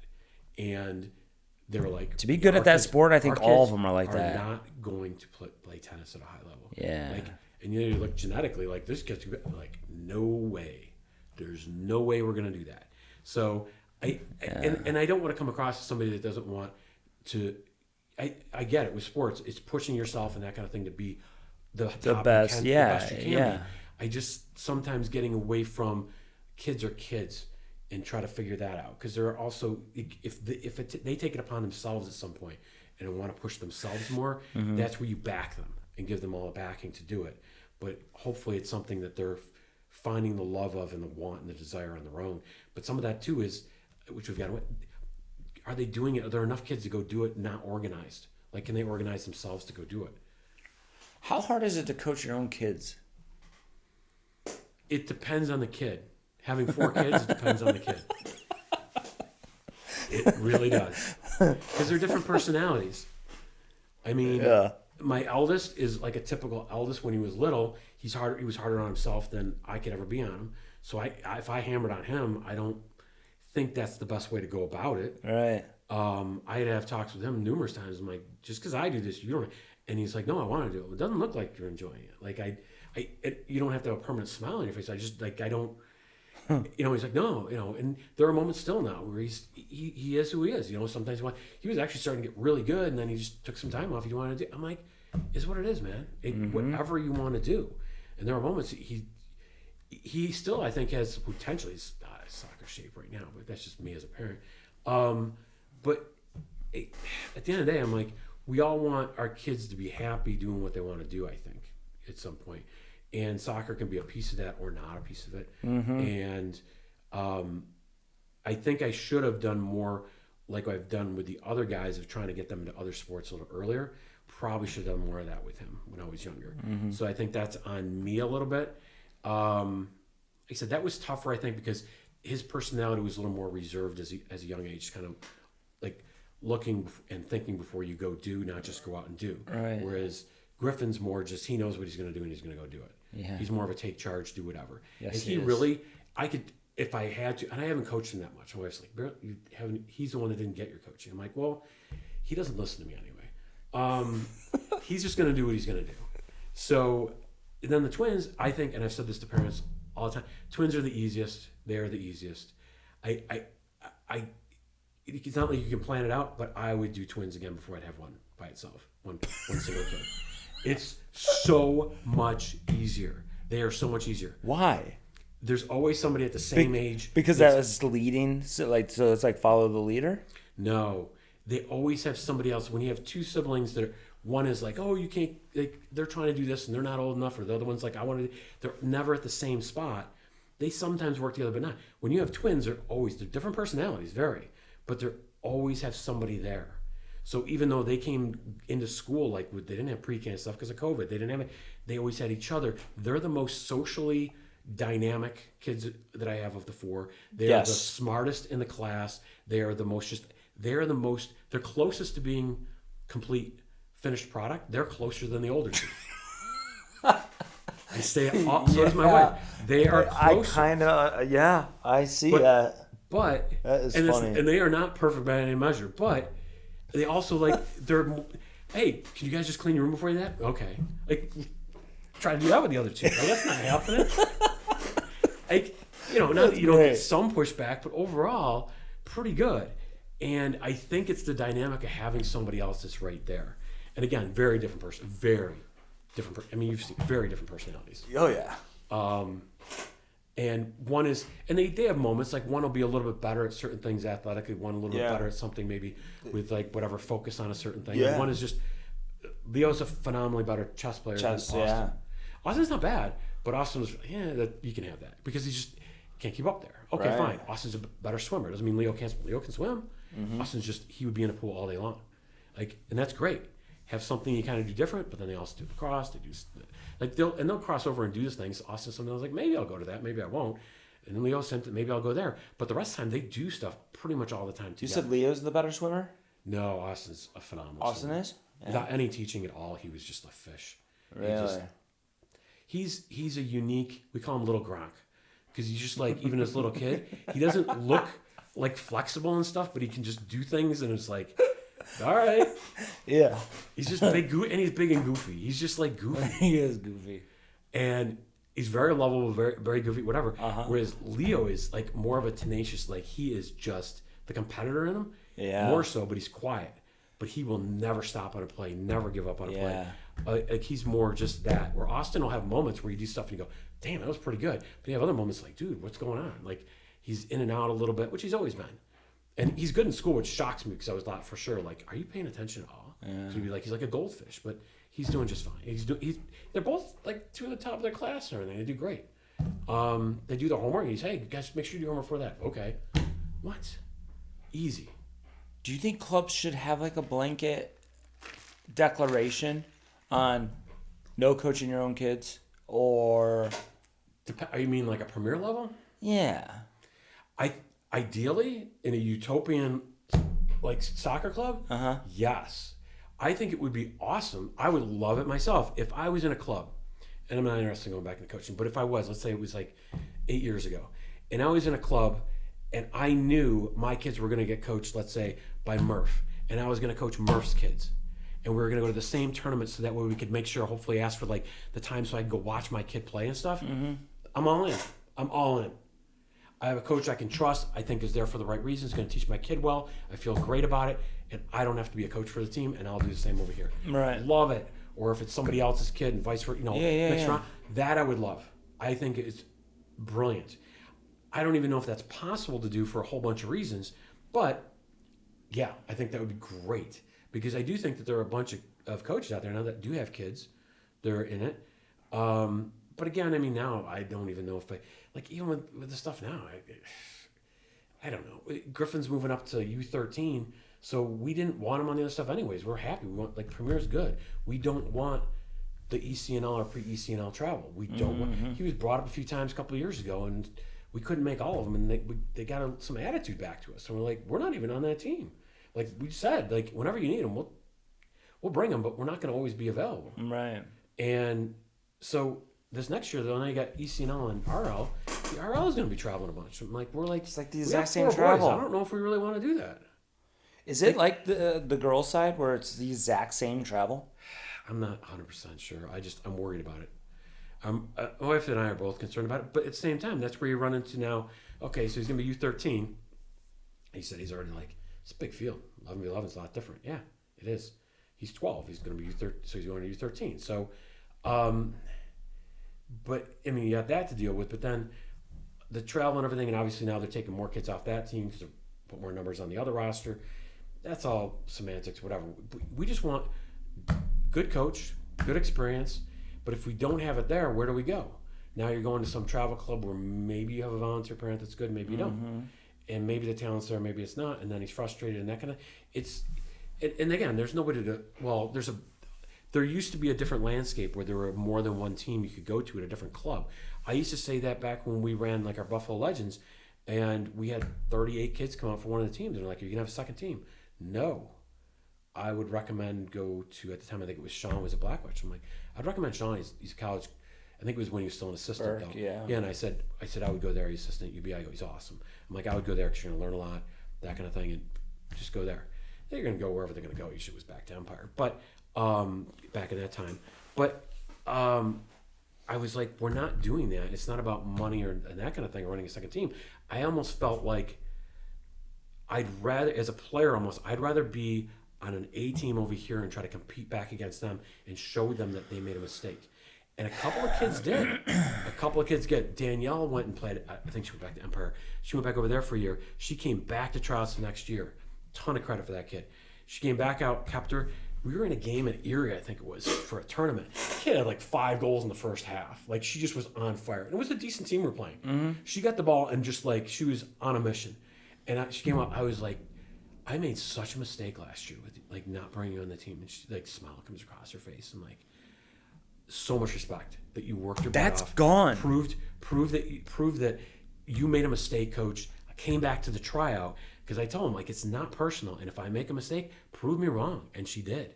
And I'm love that kid for that. I'm I love it. Who's going to have an ego and be oh, I was right, you were wrong, you're not as good? Are you kidding me? In Michigan, it still exists a little bit because there's multiple in the same league. Yes. But here in this area, that is gone. Because you don't get to go to Rochester and they're never going to play each other. Exactly. Or they play on the RL, and once you're down on the RL, you might have a really hard time getting back up on the ECNL. Absolutely. And so that is gone. And it's I'm going to beat those guys. I'm going to prove them wrong. And the chip on your shoulder, there is no chip. There's they're not cutting kids that have been on the team for a long period of time. They're not even cutting kids anymore. They're just allowing their rosters to get bigger and bigger and bigger and bigger. The 07s at one point had 24 girls on it. But then it's they're not cutting kids. Griffin asked me, he said, well, how many kids are going to be on the roster? I said, first team, I said, probably at least 18. I said, they can carry up to 24, even though they can only play 18. Right. But I can't imagine at U13 they're going to put 24 on. But I said, they'll probably fill it to 18. He's like, it's a lot of kids. And it's I don't know if I'd even want to be on a team with 18 kids. It's what about playing time? Right. I go, I know. and then you're going to be starting running that. But and I get it too, because like even talking to Ryan when he was talking about the U10s, like the 1 year, like he didn't. I think I don't want to get it backward, but like 1 year there were like not a lot of kids or whatever. They were complaining, I think, about playing time, so he keeps a shorter roster. The next year, kids don't show up as much, so now all of a sudden you're short, or vice versa. Like that kind hurts. of thing. It's always trying to figure out. Like we're dealing with that now. Last year, I felt like we need a shorter roster with our team for the Roos, and I said, so this year we went with a shorter roster, and people aren't showing up enough. So like we're going to a tournament this weekend with 7 kids.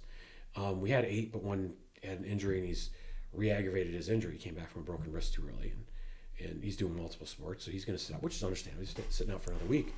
And so I'm like, we'll go with what we got. Yeah. I'm like, it is what it is. But that's just a battle that you always deal with. Like you want to make sure you get enough playing time, but you don't want it where it's tough and like kids want to play. Yeah. But you get in the heat. Luckily, I don't think it's going to be too hot this weekend. But if Monday and Tuesday were on Saturday, Sunday, and you had no subs, I'm like, it's going to get bad. Be a little rough. And I'm like, it's still U10. I'm like, whatever. It's good. Let's just go and play. Going back to that FA thing, do you think U.S. Soccer would ever do something like that? No, they wouldn't. They would leave it up to the leagues. They would say, they would be like, MLS, do what you want to do. ECNL, do what you want to do. We don't want to get involved. We don't want to get involved in that turf war. You know what they're trying to get involved in? Did you see? They're trying to take over college soccer, which makes so much more sense because they can't fix what's going on at the youth level. So they're like, oh, you know what? We'll just take over what is one system. And we'll take over we'll take over college soccer. We're going to make it a 9 or 10-month season, 13 games in the fall, 7 games in the spring, and the tournament. Boom, we're good. I think that's what U.S. Soccer is going to do.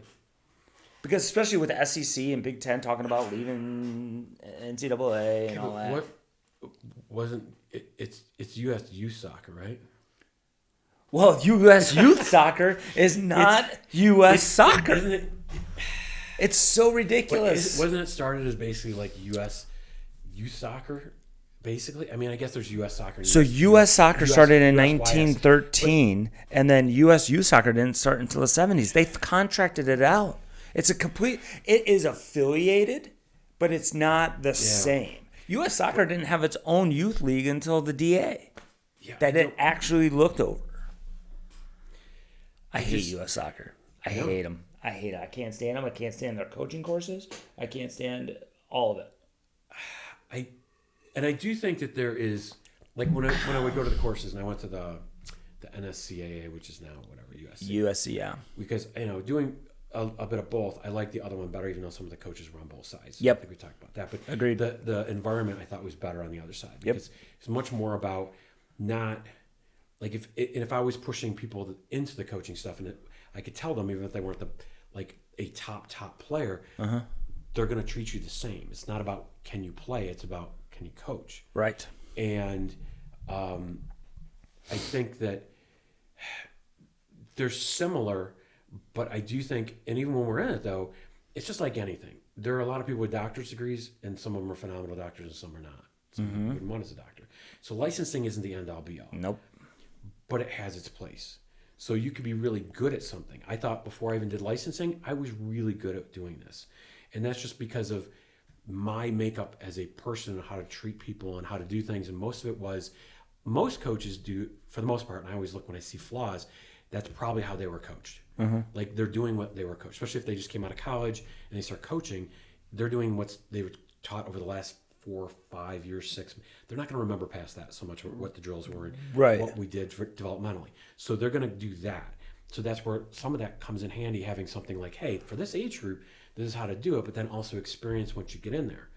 I have the luxury now, after years of doing different levels, of going, okay, what makes the most sense to get a player from here to here at each level? I'm not saying I have all the answers, but at least I can be like, I've had experience at each one. I've seen what works. I've seen what hasn't. And when I first got involved, my biggest thing was I took the stuff that I hated the most from coaches, made sure never to do that. Ever. Not the other way of like sort of with like doctorate type things where, well, I had to go through it, so you're going to go through it. I'm like, no, I hated this as a player. It was unnecessary. Yeah. I'm never going to treat a player like this. Yeah. So it was trying to do those types of things, which I always try to stress to players. And I'm like, find your own voice. Don't try to do what I do. Those kind of things. But try to pick stuff off of. And when you go to the coaching courses, you're going to hear things. And some things almost are coming from two different spectrums. Just like when you listen to the coaches at the highest level saying, this formation is the best. I do want to hear the person that believes this is the best. And then somebody else tell me, no, this is the best. Great. I want to know how they think. I love to have it be an assistant under DeMarsh at Buff State because of his precision on how he won his defense exactly. Now, when I coach against him, I also want to be able to use that against him. Like, I'm also that psychology. Those kind of things. Like, I know how he does this. Same thing he's going to do with me. He's going to be like, well, Lew does this. This is his tendency. And that's the ins and outs of the game that I like. And it's fun. But it's trying to implement that with, like, okay, each one of these phases, like what works, what doesn't work. And I've been doing this for decades, and we're still making changes at 6 to 8 age group this year. We're making more changes again because things evolve, players and generations change. What else can we do differently? Hell, I'm so old school. Some of my players, they have kids now. They're probably old enough I could coach. They definitely have kids I could coach. But so we had a team, and we were in probably New Jersey, and we got up in like 8 a.m. game, and the field was frozen, like frozen. We get out there, it's like crunch. I didn't allow the players back then to wear any armor. I was the whole like NFL films, like we are not wearing any of that stuff. I know. I had a dad talk to me. We've talked about this all the time. Talk a few years later about like probably for their muscles and stuff, like for that kind of thing, you probably want that. Which I changed over time. You change, you evolve. But back then, I took pride in the fact, like that other team, and I heard from the parents after the game, they're like, that team from Buffalo's a machine. They don't feel the cold. Like just like we scored, they're like, they don't even barely celebrate. They just jog back. We took the ball, we put it down, we're ready for the next play. But I'm like, that was me then. Heck, when I first came out, I was running kids at the ridge till they puked because I was like, Walter Payton, Jerry Rice, run up in the hills and just like run them. That's not true. You can still do that. Which I think that there's a thing, but I was like, you can still do that. Yeah, but I would do it more like. You talking about Chestnut Ridge? Yes. Yeah. And we would do it. I mean, we've done that for years because it does work for conditioning. Where you have to increase your speed as you go up, and then at the top you're sprinting. It doesn't look like you're sprinting, but you're sprinting through. And I'm like, those last 2 yards, if you slow down at all, it doesn't count as one of your runs, like all the way through. And then walk down backward, get a good stretch, and you can take as much time in between that you need. But you're going to do all the runs unless you have an injury. So we'll be here as long as it takes, and then we do this other shorter one backward where it really works your calves. You kind of feel it right up in the part of your... Who was it? What was the NFL player that only did hills? Walter Payton did a ton of that. So Walter Payton and Jerry Rice. Who was the big trade? Herschel Walker. Herschel Walker always did that. Yeah, he was big on like push-ups and everything. Every body weight. That's what like Charles Woodson. Charles Woodson never lifted weights. He never like was in the gym, and he's one of the best NFL players of all time. One of the best defenders. So something I did that was good, but I took it probably too far back then. Again, because this is how the college coach that I had before this, when I got out there and I first had I think it was like a JV team or something, right? JV or modified high school team. Yeah. Super young guy. So we went out and just scrimmaged. I think it was like a preseason scrimmage. I think it was against Lancaster. And we tied. And we're on the bus ride home. And the kids were laughing and stuff. And a couple of the captains were like, guys, Lew was unhappy. Do not. Like, they were just goofing around. I got to school. I got a bus. The next day they came for practice. I took them to Chestnut Ridge and just ran them. Kids, and then, like, after we were doing push-ups and stuff, and kids are like, and like, they're ready. I'm like, you guys think it's funny. You think tie-in's funny and stuff. Just like almost out of the whole like negative side, which is not at all how I've coached the last like 25 years now. But when I first started, and it can be effective in the short run, because we got to the end of the season, we didn't lose a game. And we were at the banquet, and one of the kids who was a great lacrosse player and a decent soccer player, loved him though, because he would just run. I'm like, put balls across six. I'm like, Chris will just run through. He's got 10 goals this year. I'm like, he doesn't even have skills. But he does what I ask. He runs through balls and just whatever. But he would do whatever you wanted. I'm like, but that mentality was getting that mentality with everybody. But he came up to me at the end or during the banquet. He's like, Coach, we tied one game and you took us to the ridge till people were puking. Yeah. He's like, we didn't know what would happen if we lost. We were so afraid to lose. And I was like, I kind of took pride in it at the time, but then I was like, over time you go, in the short run, I get it. but overall, not the way to coach kids. But again, this is going back decades, and that's how a lot of people coached. And that is 100% how I always coached. But that doesn't mean, even though it was effective, it's the best way to do it. And that's sort of what I'm saying overall, is just that it's not the best way to do it. One of like the coaching legends in high school soccer in Michigan, where for some reason the town that I grew up in, the people that played for this guy all moved to my hometown, so then I had to coach all of their kids, and all I hear about is Troy Athens. This guy named Tim Storch. If they didn't play up to his standard, he'd keep the bus at away games, and he would run them there. I did that in the rain a couple Or he times. would go back and then be like, nope, we're not going anywhere. We're going to the track and we're running. Or he'd run them at halftime if they didn't play it up. And so when I started out coaching, I wanted to be this guy. I was like, man. And then I got mad at one of my like U9 teams, and then I made them run at halftime. I'm like, wait, what am I doing? Like I have been there. because I was only like 19 or 20, and I had no idea what I was doing. Yep, I have been there and done it. And you can have Tim Storch. and to a certain extent, like I think every coach, I think Mike Island and I were talking about one time, like you have games where you can tell during warm up, it's not there. Like it is just not there, and you're like, we cannot go into this game like this right now. And it's like you try to find a way. Do I pull them in? Do we have a calm talk? Do I just Get yell at sprints them? in. Quick little Yep. suicide sprints. Like, and you try different things, and sometimes it does not matter. It's not your day. Yep. But you try, and it's trying to figure that out. But man, there are days like that, and you just go, "Oh my God, we are what?" We're toast. Yeah. Occasionally you can get it out of them a little bit, but a lot of times it just doesn't happen.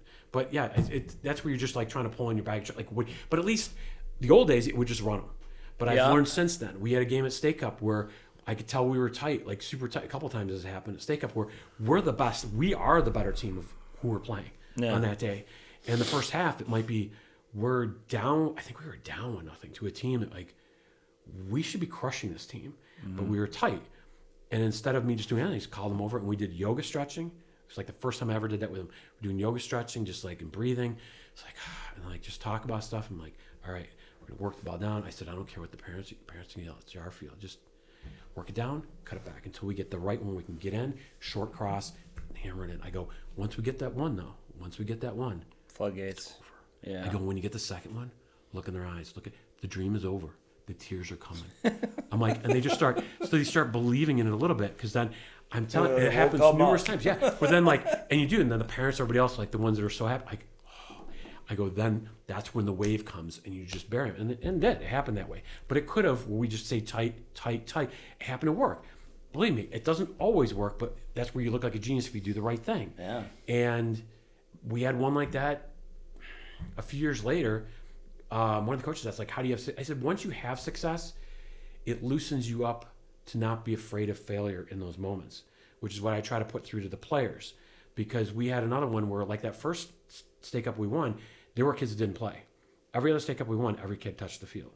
But I wasn't afraid. I shouldn't say that. There was one kid that might not have played, but for a different reason, not because. But we got 10 minutes left in the first half, and we're at the older age group, so you pull kids out, they can't go back into the second half. And it was a tie game. And it was a game we should be winning. And we were really tight, so I brought 3 of our best offensive players out, 3 other kids in. And one of them was not a normal offensive player or whatever, put them up there, explained, like, this is what I want, keep it simple, boom, boom, boom. They went out there, scored 2 goals in the last, like, 5 minutes of the half. The kids that were on the bench, and this was, I give credit to the makeup of the team, the kids that came off, their attitude was like, maybe we were just playing tight. But they were cheering for the teammates, loved what was going on.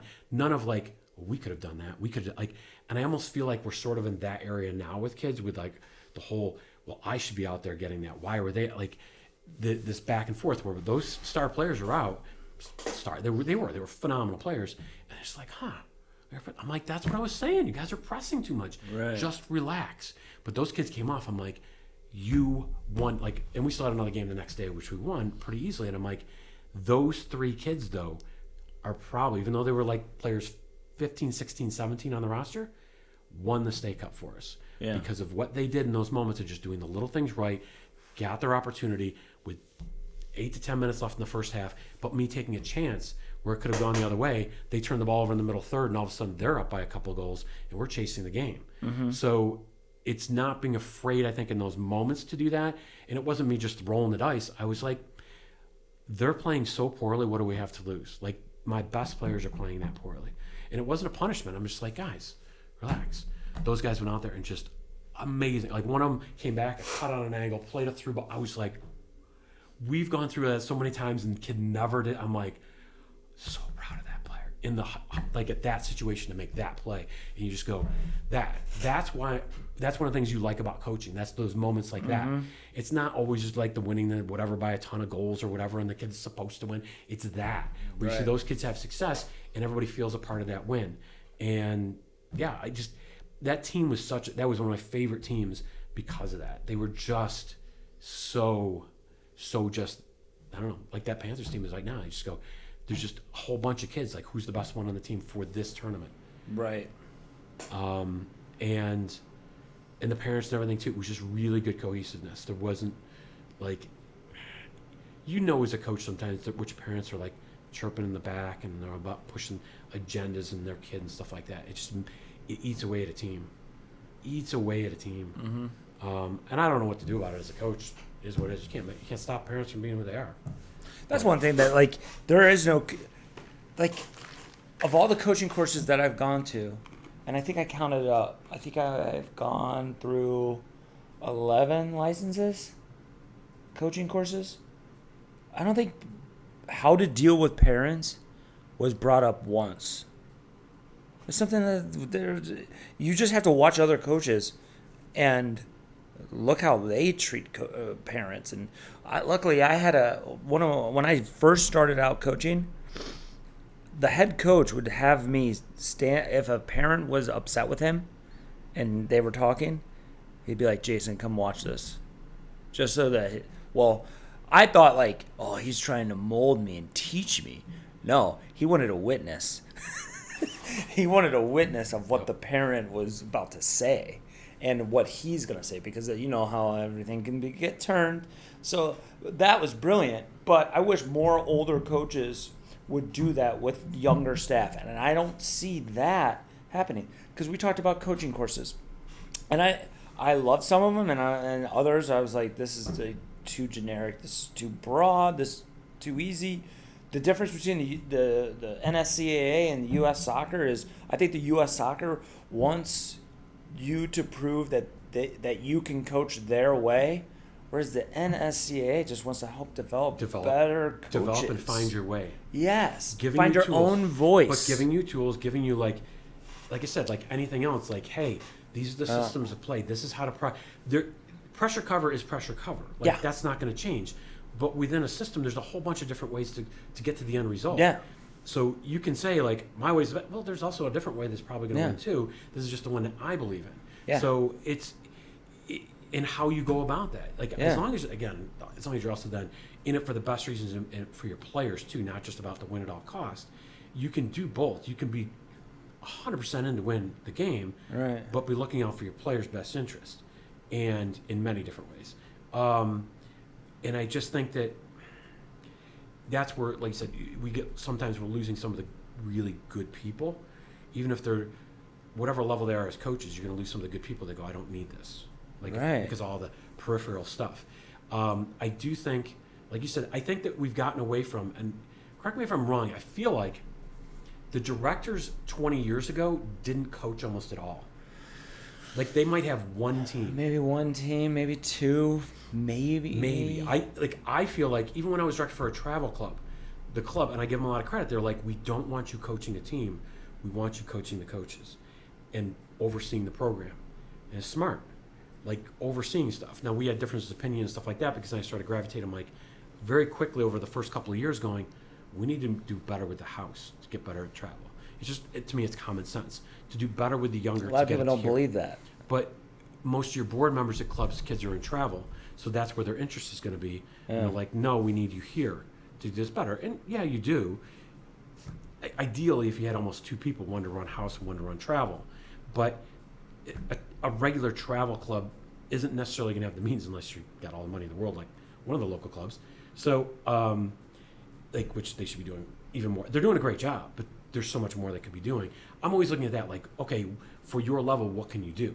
But I do think that somebody that's good at it and has a passion for it and like experience, again, because you can't just take an A licensed coach, throw them in, and go, Right. yeah, run the 3-4s and the 5-6s and whatever. Like, they may not be best suited for that. And always doing the youth license is not enough.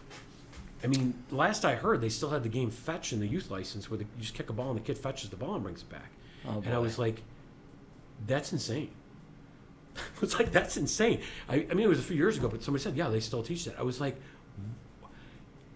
okay, nothing against dogs, but the kids aren't dogs. Like, Yeah. we're not playing fetch. Like, we could be more creative. I'm telling coaches all the time, because my kids are older, I said, I don't watch the same cartoons and kid shows anymore. Like, neither the kids, but I'm like telling the coaches, I'm like, you guys on your off day, like, find something for me. What's the big thing? You know what I mean? Like, Wreck-It Ralph has had its day. It's gone. Yeah. Like, I need other stuff to bring in that we can implement. Yeah. Or off of different things. So I'm like, we're always looking for stuff that's going to work to capture their imagination and attention. Right. Because they have tons of energy, attention not so much. So we want anything that grabs their attention, that puts into the games. So they're not even thinking about they're working on skills. They're just doing this really super cool, fun activity. How do you develop your coaches? Like, do you just... So Do you give them the plan? yes, so Especially their college age and their high school age. yeah. So I mean, ours obviously is not the same as the older, but in a similar way. It's not easy, it's not like crazy. Yeah. But so and explaining to them, kind of so they understand, because 90% of our coaches don't have kids of their own, so they aren't parents. And I tell the parents they don't. That's where partly I come in, and also I get feedback from parents like, hey, let me know. And try to give them, if we get positive feedback, it's great to give them as well as the constructive criticism about, because sometimes they don't realize what an impact they can have on these kids. Mm-hmm. And parents tremendously appreciate it. You get a kid out of their shell, a kid that is not super aggressive, and all of a sudden they're lighting up and just having success out there, and that transfers into other things. And that's a big part of what sports should be about, is having some. That's the first thing I said with my eldest kid. It was like, I just want him to have some confidence in one thing so I can translate to other things. To go, I can work hard here. I can use that and translate that same thing into other parts of my life. Mm-hmm. So we're trying to do that. And so they come in. They've got, like, we get a little paper thing that's got, like, week 1, week 2, week 3, all the way through week 8. This is what we're doing. Boom. This is the intro part. They have to learn the intro. So when they first come in, we have returning coaches that do the intro. So they come in, they do their, like, introduction, blah, blah, blah. There's a so-and-so, and, like, but they're, like, get a little more animated with it, like, Coach Cam, and, like, they all go, Coach Cam. So we're trying to get them into it, that kind of thing. Yeah. Then they chase one of the coaches. Like, we do some stretching, then they'll chase one of the coaches around. Yeah. Some of the coaches, like, one of my rookie coaches comes in, I'm like, are you kidding me? Like, they caught you in, like, 2 seconds. You gotta make them work. Like, they're not enjoying, don't have that much success right away. They chase them a little bit, make them work, whatever. They get them running and get them, like, whatever. Then get back to the ball and, like, all right, now we're going to go through and start working on some foot skills with that age group. We go right into foot skills. And then we'll do our move of the week thing, or like, a scissors move, a little V move, like, each week, and short video up on the website. So if they want to work on it at home, parents can go, this is how to, it's super short. Mm-hmm. They can work on it at home, because some parents want to do that. It's not homework. We're not going to test you next week, but they can work on that stuff. And then we go into whatever, they take a quick water break. We get our fun skill, like the first week is shaky bridge, where one team's at one end, one's at the other. They're going to go down a bridge, and they got to stay on the bridge, keep the ball and maneuver it on the bridge, which is going to waver and stuff like that with the cones. Like a blue bridge here, orange bridge here. Stand, shoot in the goal, take it out, and we go the other way. Mm-hmm. We're going to repeat that in, like, week 5 or 6 or 7, but then it's going to be this big, like, Robert Moses Expressway. We're like, we got, like, different things going all over the place, and, like, they have to figure their way through it and stuff like that, but they're much better and they're getting faster, so we see improvement. But that middle part will change. They will see it again somewhere, but it's going to be different. Right. Next week might be the snake pit. We got to dribble through the tall cones, or Wreck-It Ralph, where they have to try and knock all of the tall cones down with their ball, like with their feet, and the coaches are picking them up because they're Fix-It-Felix. So you're doing interactive games where they're manipulating the soccer ball. Again, no hands on the ball. You're trying to get them off of that. Then when they finish that up, we clean up all that stuff, get them ready for games. And they go, like, 3v3, 4v4, 5v5. But like I said, multiple, however many it is, 4v4, 4 balls, and we play. And they score, touch back to the, as soon as they score, high five to the coach. Turn around, they have to scan the field. Is there an open ball? No. Well, then take one from the other team. And because sharing at that age level, they're starting to learn. Now, the 2s and 3s, we don't do that. There's a lot of extra balls. But when they get the 4 and 5s, We tell them at the beginning, like, okay, where are we scoring? We're scoring at one of those 2 goals down there. Okay, do we take it, if we're on red, do we take it away from red? No. We're playing against green. Do we take it away from green? They'll be like, no. Be like, yes, that's defense. Our vocabulary of the word of the week, every week is defense. What does that mean? Take it away from green. And then what? Go score. We don't talk about passing at all. We don't scold them for passing. We get the ball and go score. Why? Spatial concepts are hard, and there are multiple balls. Oh, well, why don't you pass this? Susie can get her own ball. There are multiple balls. Mm-hmm. They're very egocentric player, like very tunnel vision. Use that. Yeah. Don't try to put them outside of what their ability level is. Yeah. And keep it fun. If you were to stop and have to go, okay, now find Johnny, he's way out. That is almost impossible. We could spend our entire session trying to do that. It would look horrible. They wouldn't have fun, and they'd quit the sport. And people need to start thinking about like making it fun, loving the game, retaining people, and having fun. And I think that we start losing them obviously at older age groups, but making it fun here, grow the sport. And then, when they get up to the 6 to 8 group, different games. And we do the games first, then the skills. We reverse it. And then they play the 3v3, no more than 6 kids on a team. So we're rotating that. And again, about every 5 minutes or so. Yes, because we could do 5-minute shifts-ish then because we're like, okay, boom, switch. And again, coach is playing it in and we're going fast-paced. The ball's there's basically no out of bounds. Boom, we're just playing and playing and playing. They're going to get tired about that. Boom, switch it up, grab water, and we go. Right. And doing that the idea is, can we build their skills so then the kids that want to go play travel can play travel, the ones that want to play. And the kids are going to jump up. Kids are, before they're done with our 6 to 8 group, are going up. They're going to play. Whether they're going to a premier group or they're going to a travel group, the best players are gone. Like, they're just leaving because they've outgrown it. And then we've done our job. If nobody can touch that kid and they're dribbling around everybody, we've done our job.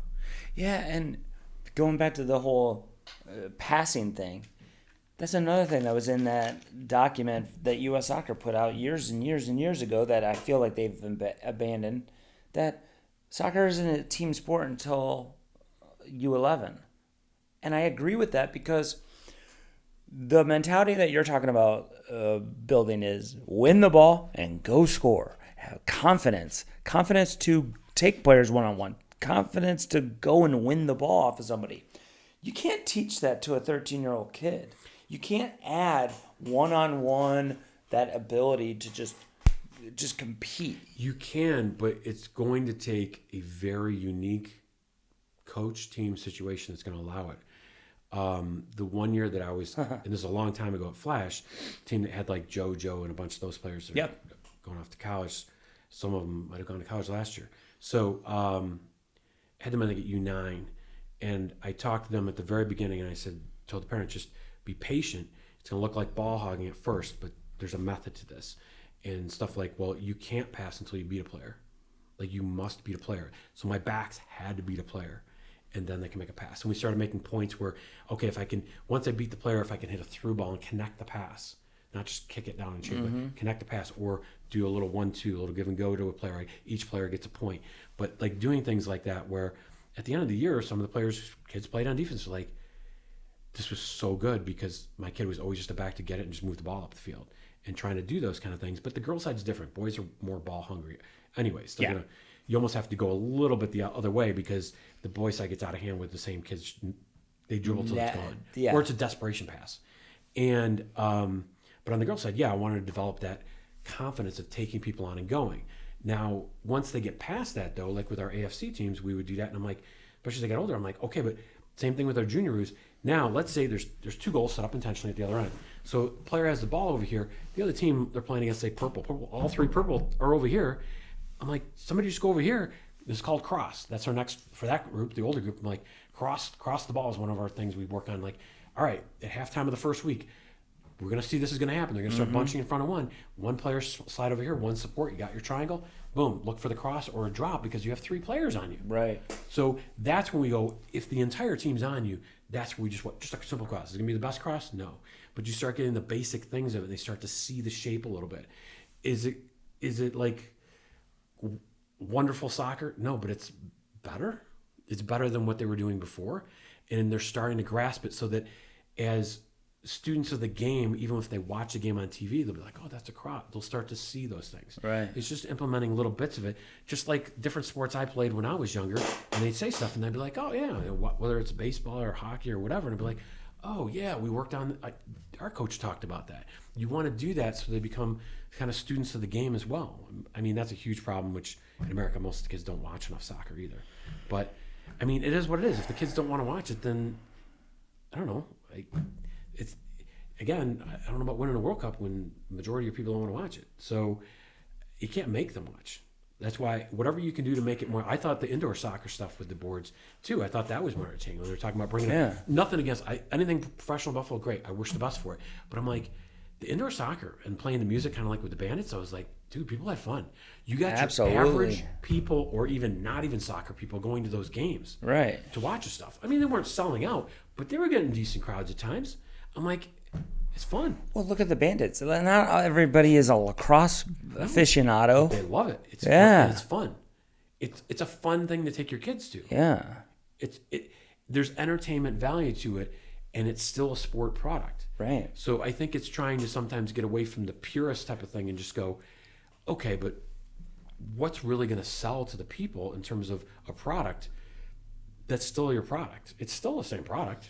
Some people were saying that TST, that 7v7 tournament, was having more views than the Gold Cup. It's like, well, or the Nations League. Or the thing with the 3 goals. Yes. Yeah, yes. I know you put something. I was like, I used to do that too. We used to play 3 goals I all love the time. that game. I still 3 do goals. that game. It's oh my god, what is it called? Omniball. Yeah. I think it's Omniball. Yeah. First time I did it, was like Omega Ball. Or Mega Ball. Sorry. Omega Ball. Yeah. I was like, yeah, we should. One of us should have like copyrighted that sucker a long time I ago. know. I've been doing that drill for 15 years. I love that drill. I know, especially in the tighter the space sometimes indoors too, where you're in shooting range all the time. Yes. Is phenomenal. It's the greatest shooting drill because you always have a goal to shoot at. I used to tell the one girls team I had when we were doing it, I'm like, you have to stop and go, ladies, like, they get it and they weren't even thinking about looking at a goal and they're always looking to possess. I'm like, yeah, at least make them respect that you might shoot the ball. The first thing you should make do them think is go make them shoot, step. All of a sudden, a little tiny ball through and the other player's in. I'm like, just that mentality of just, this is our area, which is one of the things that attracted me to Legends back in the day. I was like, it's that idea of offensive third mentality. Dribbling and shooting, dribbling, the quick decisions in a tight space, or we do it in the penalty area where there's 2 target goals here, and you got the big goal, and there's like 3, almost like, there are 3 teams. 1 team that's off, 2 teams are on. The only goals that count are on the big goal. But as soon as you score, if they score on a target goal, you go on offense. I feed you a new ball. You have to back to goal, receive it, turn, and try to get a shot off or find somebody. Yeah. New team is on. Wherever you get scored on, you're off, and you get a couple people on each side just chase balls. But it just you go. So the moment you're on there, people are looking. Like sometimes you see touch, pass. And I'm like, how many passes do we do inside the 18? I'm like, I love it if like they step in a quick 1, 2, and we're in. But I'm like, they're just like around the perimeter. I'm like, what are we doing? Like attack the goal, but don't just blast it into them. Make them respect the chance you might. I just think that. And there's no player I've ever had that we've done that, and you go, really, we really don't like this. They love it. Yeah, they love it. I know. I think I'm gonna do that today. They love that stuff. So I'm like, in the 3-goal game too, they work hard, man. It was awesome. It was awesome because when I was younger and I'd play with them too, man. I'd hop in one of the goal stuff, and they would shoot fire because I was never a good goaltender. Just fire in the ball. I'm like, fantastic. One of the coaches that I used to work with, they would warm up with just keeper wars. They would get bags, and they would make goals out of bags, and then that was their warm up before the coach got there. Was keeper wars. It's like I do keeper wars in here sometimes, and some kids beg me to do it, and I'm like, I don't want you getting hurt. I don't want you getting hurt on my watch. Like freaking wrist gets bent back or whatever. Yeah, there might be teams doing a lot of that stuff now. It's just, I don't know. I feel like you can combine the two, and I'm sure there are teams out there. So I might be just, throwing stones at nothing. Like, making sure the kids are having fun in addition to like being competitive. But I feel like the structure has gotten out of hand over the years. Where, not to say it was perfect back in the day, but I don't think it's a positive direction with a lot of things over the last 15 years from where it was. And I've said that before. I don't know that we're better at any one level than we were 15 years ago, whether it's national, collegiate, premier. I mean, in spots, I'm sure they can point to and say, yeah, but we did this here. But I feel like overall, I mean, the men's team, probably not at all, but there's maybe a whole bunch of different factors for that. But even on the women's side, I just feel like, for the youth side, I think definitely. It's just the amount of cost and stuff is driving people out. The cost and time. It's not just the cost. It's the time too. You're every weekend and we're going to be traveling. Every weekend? I'm like, and some parents love it. But you're going to exclude a lot of people that don't want to do that. I feel like. And some of them are people, like I said, you and I know that are soccer people. And for their kids, they're like, no, probably going to pass on that. Yeah. Yeah. There goes your second generation or third generation. I have a buddy that lives in Chicago. He played at Michigan State. And he is like, this is insane. I have a 5-year-old and I have to drive an hour, for my kid to like have a shot already. And I'm like, welcome. He's like, yeah, I don't know. I'm just going to coach my kid for as long as I can and then just see if I can develop him. My brother Nick is at Duke, and he called me up one night, and he was at practice. He's like, so we're at this practice. He's like, and he's got 3 boys. And the middle one, he'd been like up with the old, always chasing with the older one. He's good. He's a good player. Right. So he went out one. They pulled him over with like one of their top teams or whatever, and he's like questioning whatever, and they're like, yeah, well, this is going to be the cost. And he's just like, and like the commitment, he's just like, and he said, he's like, I watched the session. He's like, they got some kid, he's just out of college or whatever, and he's like, no offense to him, but he's like, I can run it. He's like, I've watched a few sessions now that he's doing. He's like, I could do a better job. Yeah. I mean, he played at Mercer with Sean, actually, my brother. Okay. Sean Burke, and they had a team that played in the Final Four back then for Mercyhurst, and he's like, I don't know. He's the trainer for Duke basketball, and he's the head of Nick is. He's the head of like for rehab and stuff for all the athletes at Duke. Okay. At the Duke Medical Center. He doesn't have time to be doing that. No. But the fact that he's just like, I could put to bed. He's like, I almost want to just do 2 nights a week where I can get out, give me a few kids, and I'm like, yeah, that's the old school way. Because somebody that's just like, I go, you know what, you might get it. But again, it's not going to work in the long run. Why? Because you can't sell the dream of the ECNL or whatever the heck else MLS thing that for that group. So you're never going to keep that team together because that selling pitch is going to pull your kids away. So it doesn't matter that whole like, hey, I've got a good coach. It's going to like really get these kids loving it and just a lot more flair to the game too. Like if he's doing it, I know he's going to coach probably closer to just like let's play. Hey, in a little bit, almost coaching individuals here and there. Like, hey, try this in this situation. Like here, and you turn on the player, or even a SoccerRoos, like with the kid that was pushing. Yeah. And I'm like, listen, I go, listen, this you can't. I said, get your shoulder in front and here. This is good. Yes. Yeah. Like, this is the technique. So that way, if he does it, and a parent can like, dude, it's not a foul. Yeah, I do that stuff too. Yeah. It's not a foul. And I'll teach all the kids because it's not like I want just one success for that kid. Like here, this is how to play the game. Yeah. And that's why I also want all of our coaches to be players that have played at least a decent level. You got to be good with kids. You can't just be a good player coming in juggling the ball and you can't teach little kids. Right. But I want people out there that like can show the kids. One of my kids was I think it was Wyatt, was in baseball when he was real little, and he already knew how to hold the bat and stuff. But it was one of the town things or whatever, and the coaches couldn't have been nicer. But I saw some poor kid up there. He's got his hands and they're just like cheering him on. I'm like, somebody help the poor kid. Like, get your hands the right way. Yeah. Like, oh, that was great. Like, somebody help him. I'm like, you don't want to see the kids do the wrong, continue to taught the wrong things or allowed to do the wrong things. Or allowed to do the wrong things. Yeah, so I do think that side of it is what we're trying to do. Not overcoach, but make sure that they're going to, out of example, they're not going to be out there towing the ball around the field or something and look awkward with the ball. Mm-hmm. They're all soccer players. And they have a passion for what they do that's going to translate to the players hopefully as well. And I'm a big proponent of like whoever's with the coaches. Like, at some point, you do what you like to do. Mm-hmm. I love the competitive side, just like we were talking before, like whether it's State Cup or college, love it. But I'm like, I also love this. It's totally different. How much of the coaching do you actually do? Oh, with the SoccerRoos stuff? Yeah.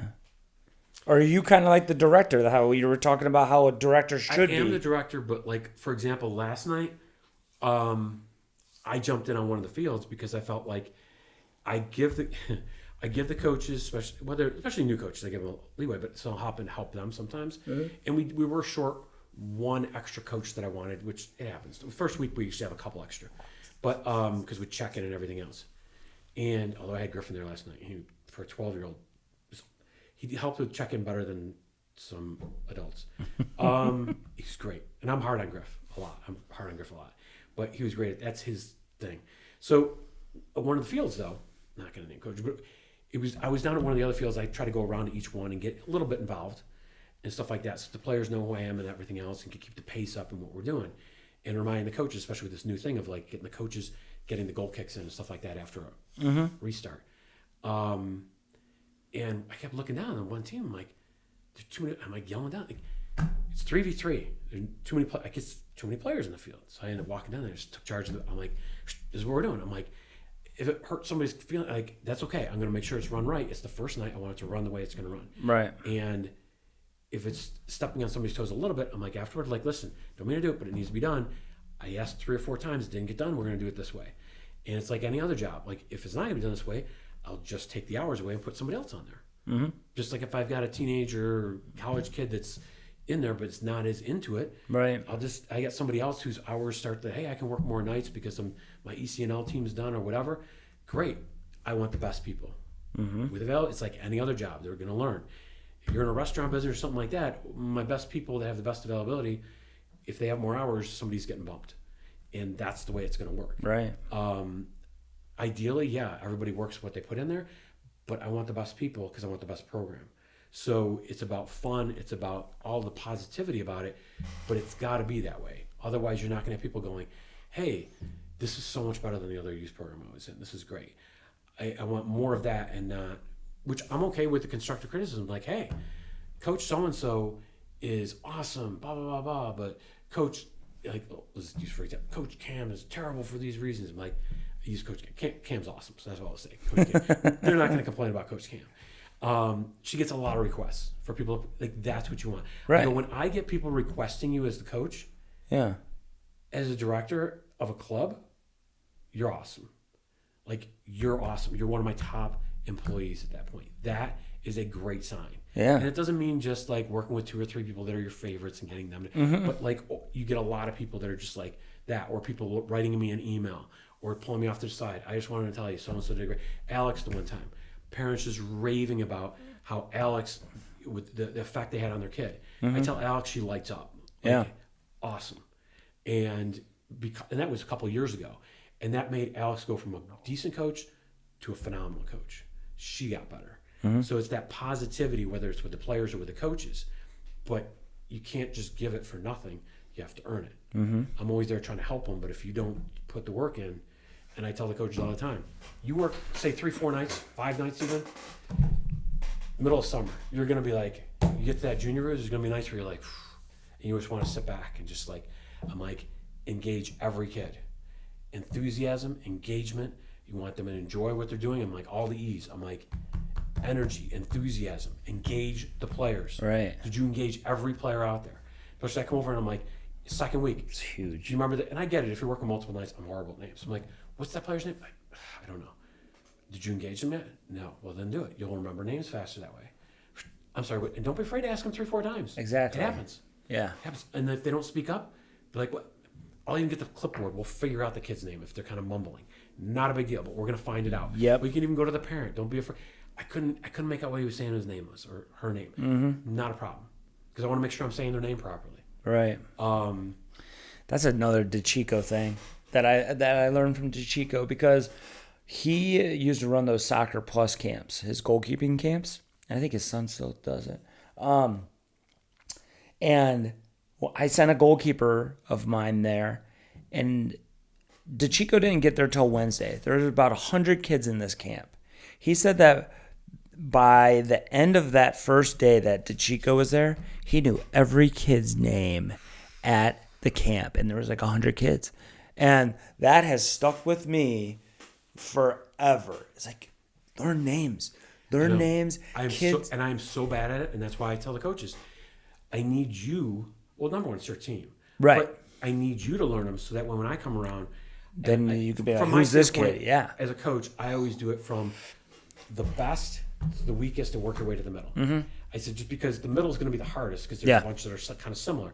I'm like, the one that's like, you're going to know who that kid is. Yep. The one that's the hardest and he's like, he or she are trying to get on the same page, you should be able to know them because they need more work. Squeaky wheel's going to need the help. So we do that and then work our way to the middle. Now, if I am in week 5 and I'm like, oh, what's that girl's name? I don't know. This is your team, right? This is your team. I mean, if you're filling in for somebody, 100%, I get it. So, like somebody's out of town and Claire just shows up, she's gonna be like, I don't know, but and Claire's awesome. I'll find out. Like if I say she goes, I don't know, but I'll find out right now. Like that's just her personality, though. Like she gets me in terms of like if it's important to coach, it's important to me. And I'm like, right there, that's she is the prototypical like what you want in a player. Yeah. That understands no matter who the coach is, if this is my coach and it's important to them, it's now important to me. Right. And puts it out on the field. I'm like, there you go. So back when like ODP was as important as State Cup, right? Yep. So I was on days. I was on the staff in Michigan, and one of the staff coaches that I was working with left Vardar, which was going to be a DA club, to go to Michigan Wolves to take over their DA. And I asked him, I was like, so what's the difference between the two? He was like, well, the director. And at the old club at Vardar, the owner of the club, we didn't have a director of coaching at Vardar. We just had the owner of the club. Tryouts come, and the owner goes to Dave. This is the coach's name. And he's like, Dave, who the hell is that kid? I don't care who you got to cut. You are taking that kid. And Dave's like, he's been on the team for 3 years, man. What are you doing? Then he goes over to Wolves, and the director knew every single kid's name of every single age group. And it's like, there's layers to this. And again, that's kind of like the Chico story of like kind of impact, because kids light up when they know who you are. When a coach that you might not even work with knows who you are, the kid's like, I think the kid buys in just a little bit more, rather than a kid that just there's kids that are coached that don't get a coaching point, they don't get a hello, they're going to training, they're going home, and they might not have been spoken to by the coach. I have a big problem with that. Yes, one of my not former, but she still stops back in as well. So Madison had coached with us for quite a while. She made that point. I think it was last Tuesday. She came with her sister and was just like, she was on call for the hospital or whatever. She's like, decided to stop in or whatever. So she was watching, helping hand out shirts. I think it was the first night, and but she made some points at the end about that. Kind of like she's like, at the very end, you guys are cleaning up. One kid was a little upset. When overtime, it was just about like the kid was actually just upset about like the kid lost the game instead of whatever, and just talking about you're gonna play different teams and but whatever. Try to make sure they're leaving in a positive note. You can't always do that, but just find out what the issue is, because a lot of times it's just something super simple. It could be that they didn't get a stamp, like they didn't want one and they changed their mind. Now they want one or whatever, or they didn't get player of the week, and like I'm okay with that. Kid like, well, I thought I was the best player. Should got player of the week. Okay, but it's week 1. Don't worry about it. Every week work hard. At some point, I'm sure you're gonna get it. Just like keep working hard. Not a big deal. Mm-hmm. You talk kids through that. It's a learning experience. But for her to then step in was great. To have one of our older coaches just there, just helping out a little bit, whatever, and then step in and be like, hey, just want to make sure you guys watch out for these things. Great. Because that was something that I didn't see and she saw. That's great. When I have people like that, it's quality people that are constantly like, they care about the product of what we're doing because they care about the kids. Like they get it. What we're trying to do. It's not just, can we have a better program than A, B, and C, or D? It's, can we just be the best? Like, what are we trying to do? And can we do that? Every club has sort of their, whatever it is, their little sayings or whatever that they have, mantras for their stuff. But do all the clubs, you can easily get away from that and stay not off focus, I think. So I think that, and not that we haven't as well at times. I think this year I think the junior is like, we're like, what can we do that's, I just felt like, it's okay, but it's not great. And I think that it's better. I think limiting the numbers on the teams this year Although somehow I opened up the reg for some people and a couple more people slipped on Friday. So now I'm like, I got a couple teams. I'm like, I hate going 4v4. But I was like, all right, this week school's going to let out. There'll be somebody missing. We're going to move a couple people around and just try to be flexible and just explain like, hey, wherever we can get it where it's 3v3 instead of 4v4, we're going to do it. And parents usually just, okay, cool. Like whatever. And if a kid moves, we're like tribute, let's give them player week 2. We don't tell them right off the bat. But it's like, hey, if they're going to put a switch teams or whatever, we got one kid, Rowan. Rowan's awesome. The kid's going to be a star somewhere down the road. Okay. Yeah, put all this weight on him already. So he's probably like 4. So it's his first year. He can actually, he is. So see, we can know. So we can see it that early because we can. Because so number one, he's been playing up in the Kangas now for like 2 years, even though he should have been in Joey's. Like he moved up really early in the Kangas, which is 4 or 5s. So he wasn't even 3, and he moved up. Right. Just getting knocked around, everything else. Great. So he's doing that age. He's in the proper age group. He's also playing up in the junior roos. Like the first night, can he just stay and just try it? Sure. Get knocked around, and I'm like, afterwards, I'm like, I'm like, I actually got a spot on Monday if you want to come. He's playing on one of the teams on Monday too. I said, because I added more teams, shows up to that one. But when he's there, I'm like, I'm going to transfer. They're like, yep, transfer window's open. We're going to switch him. Like whatever, he's going to have different colored shirts. But also because his mother played on the team, played on one of my teams a while back. Second generation. Yes, second, and his dad is from England and a soccer player as well. Boom. Yes. So the kid's always there with his England Wonder if that's shorts. His sister's in there too with her England shorts. So then I got to rub it in when England loses. To the kids, like, hey, man, what happened last year and everything? I was just like, oh, yeah.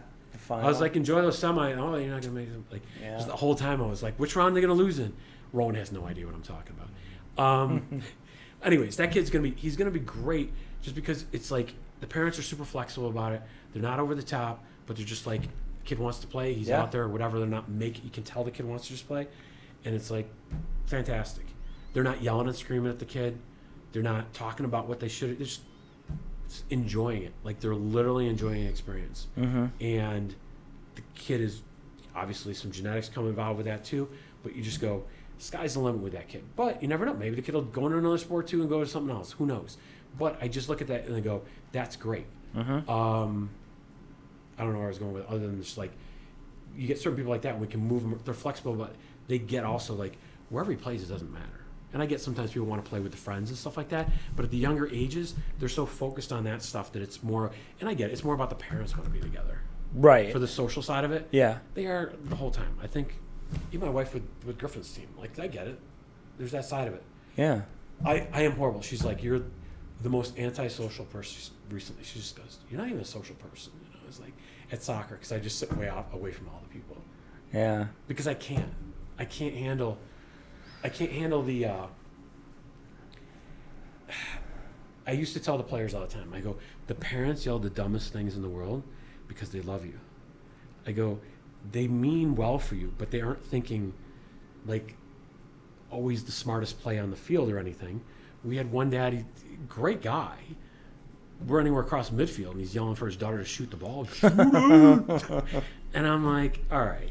So I get it, but it's your field.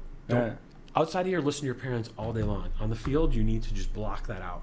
So with that mindset too, I come off the side, I'm like, I don't want to listen to the parents yelling what they yell. And most of them are super supportive and stuff, but they're going to be a couple on each team. They're just going to be idiots. Yeah. Minimum, but there's at least going to be a couple. Yeah. I'm just going to go watch the game from wherever's comfortable, and I can get a good view of the game. And I just want to watch the game. Yeah. So I do that, and Michelle's like, you're not even social. You're not. I get it. I'm not. But it's not intentional. Like I don't like the parents. I just want to. I'm here to watch the game. Yeah. I'm not to be a part. Like that's not what I'm here for. So yeah, I'm antisocial, I guess. She's like, you don't even know it. I'm like, I don't. Well, Griffin's thing, I haven't been to enough of his games. And when I do go, I don't even know who's who. A couple of the parents are super nice. They kind of know who I am. I bet the rest don't. Wyatt's games I would go to, and then you get the parents coming over and they'd want my opinion on why the coach doesn't know what he's doing. I think that's what's put me in that spot too now, where I'm just like, I'm just going to go over here. Because when they knew, like, oh, it was back when I was coaching college, and I'm like, well, Lew's a good coach. What do you think about that last game? I don't know. They all played pretty poorly as a team. At least they did as a team. Let's go to the Hall of Fame. Game's over. Like, we played great last night. We had the one where we played awesome. against some not even good team. Then we had a good game the next day, and the kids showed up like they'd been out drinking all night. They were like 13, 14 years, probably 13 years old. It is what it is. They didn't get enough sleep, probably didn't eat well, got out to the game, they got hammered, and they just didn't play well. Yeah. I'm like, they all look terrible. This is not a coaching. It's a learning experience. It was early in the year. I'm like, all right, well, that's over. Let's go to the Hall of Fame. Yeah. I'm good. As a parent, watching games, I want to see them win, but I'm not like the over-the-top, vicariously through my kid, they have to win this game. Right. And maybe that makes me a lesser, maybe I'm just not. I don't know. I don't know. It doesn't. I've gotten soft. Oh, whatever. I remember Gary Mann told me the one time when I was coaching, was it Buffalo United or whatever, why I was born. Because back, remember, I was hard on the kids. Yeah. And I had the kid, and the parents, I guess, were talking to like, it's going to soften up Lew this year. He's going to be so much just chill because he's got a kid. Came in, and I had one of the hardest practices ever. I came off, and they're like, we really thought you were going to be more chill. And I'm like, why doesn't sleep? I don't sleep. It's worse. Yeah. Get ready for the worst year ever. It was actually our most successful year. But, I mean, it was like, yeah, I was just like, usually people, when they have kids, mellow out. It took a while. I'm more mellow now. That's funny. Yeah. I was like, yeah, he doesn't sleep ever. Which means I don't sleep. Yeah. Let's talk Thunderdome. Thunderdome is going to be awesome, I think, because of that whole mentality. I think it's just moving the mentality to what is fun and just better. Like, in my opinion. Obviously, that's my opinion. Better. Right. I want something where the kids come in and every single kid has a great experience of like, yeah, you could come in and maybe lose every game you play or whatever, but the idea is they're all going to play, get a ton of touches, and they're going to have a great experience around it. So having it like on turf fields, we have a bunch of small fields with our Thunderdome pitches set up. Mm-hmm. So you got like a boundary that creates an indoor type of feel. Right.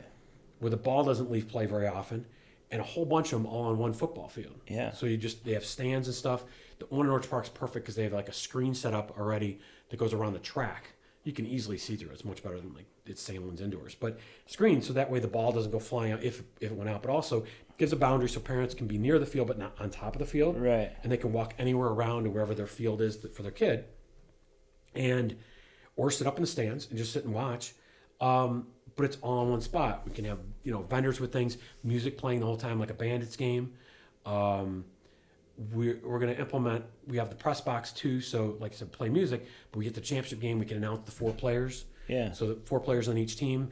Kids come out, I haven't talked to them yet about, I want a smoke machine. I'm like, I haven't gotten approval for that.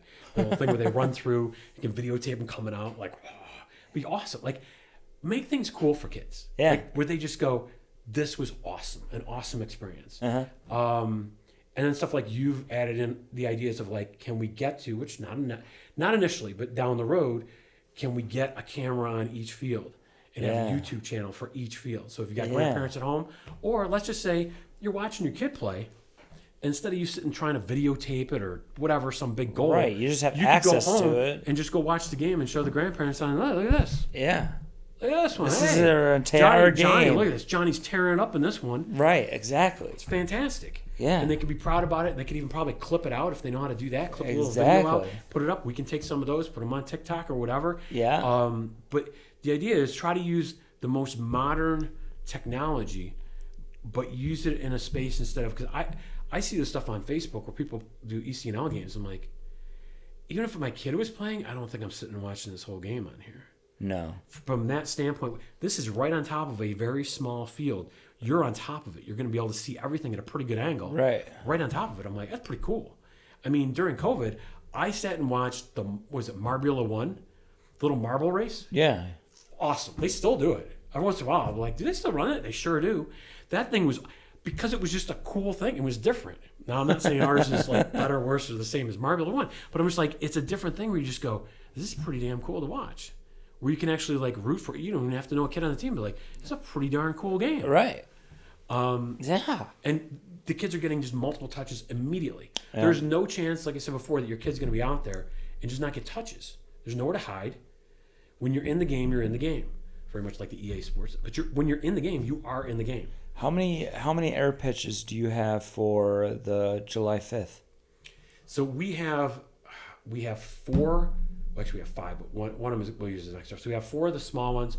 We have 4 of the large. We're not going to use all the large because we determined too, like almost the same as you were talking about with FA moving some of the kids. Even the U13s and 14s, we're going to keep in the smaller ones. We tested it out a couple of weeks ago with some kids, and with the large ones set up, and had them playing both.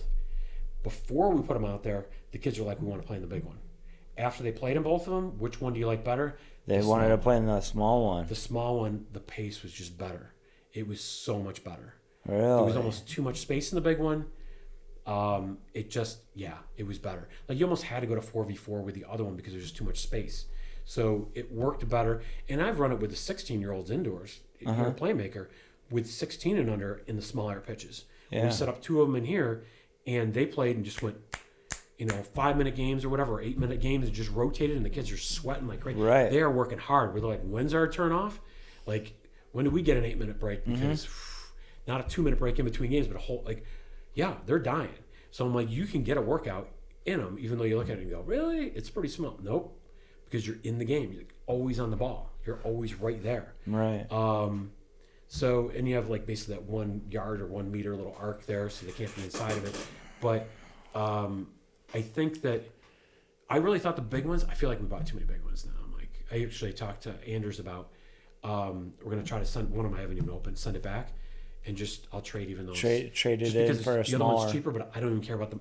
I just want a small. Give me another small. Right. Because I'm like, it's going to, either that or I'll try to sell it to a club if somebody wants to use it on their own thing for practice, which is pretty cool. But I love the small one for those age groups. Probably like an adult co-ed, I could see the big one. That'd be pretty cool.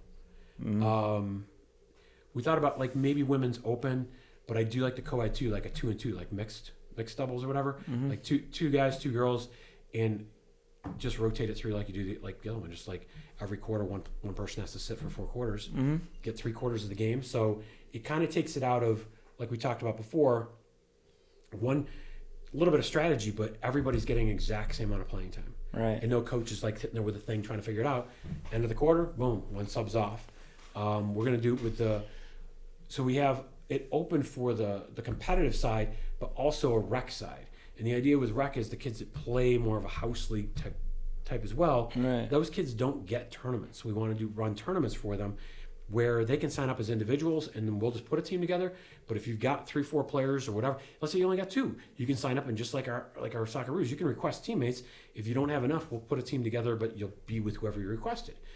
We're going to give those kids shirts when they come in, numbers 1 through 4 with, they'll get their own jersey and a color. Go out to boom, 1 sits first, 2 second, 3, 4, and then 4. So that way it's easy for the referee who's ever out there. Right. The new app, we're still working with the group for the app, but the one where it looks like we're going to use for this first one is cool because you can update it. If we have one of our minions out at each one, not the referee, but taking the score, they can, like on an iPad or on a phone, they can live update the score. But if we've got, again, this is eventually get like a big TV screen, it'll have all the fields and live update the scores on there. Right. So it's like a big video board, but it'll live update the scores. What we want to be able to do in additional to that is, we're not going to have it right away, but we'll keep the player scores and then update them afterward. But we want it where we can live update where, okay, Team Akron, Johnny scored from Alex. Alex got an assist, Johnny got a goal, have it update, and then Akron's got 1. Oh, Kenmore scored 3 goals. Joe's got 4, 6 for whoever. Boom, just updates right away. So that way afterward, they can also see like a player kind of leaderboard of who has not just the goals, but I think the points are important. So that way you have defenders out there, they're going to score some goals, but they're going to set up goals. Right. I do believe as a coach, the players that set stuff up are just as important. So kind of trying to reward that instead of it all be the goals. Like who's scoring all the goals, get them some points. And then as we run tournaments throughout the country, have a major leaderboard. So if you got a kid, say, that's down in Parkland, Florida, who's got 25 goals, 30 assists or something like that, because he's gone a whole bunch of these southern ones, and some kid up in Niagara Falls, and he's like, dude, I'm only 3 points behind a kid in Parkland, Florida. And just that kind of thing. Or there's some kid if we run one in North Carolina, you see something like that kind of connection. Yeah. Kids are sort of into that with their video games and stuff anyways. Yeah. With all the stuff online, we're just trying to tap into technology that's available and kind of the landscape of those things that are more modern that the kids will find cool, the parents will find cool, without going over the top. I mean, I don't think that the kids are going to be like, I got to catch them in points, so we're going to travel to North Carolina or to Michigan to play a tournament. Right. Hey, maybe they will, but I don't think that's going to happen. Right. And that's really not what we're trying to do. It's more of a fun extra thing. Yeah. What about a second location? Have you already scheduled? So we do have one for this way ahead down, our first beach one. That one's scheduled the weekend after Veterans Day. Okay. That's down in What is that, October? November. Is it November? October? Maybe you're right. No, it's November. It's in November. It's November. Okay. November before Thanksgiving. Okay. Maybe it's the weekend between Veterans Day and Veterans Day. I think it's the middle of the week, so it's like that following weekend. That one is Riviera Beach, which is like Singer Island. It's perfectly set up for what we want to do. They do a bunch of stuff. We saw the guys run beach tennis, which is a super cool concept. Didn't even know it was a thing.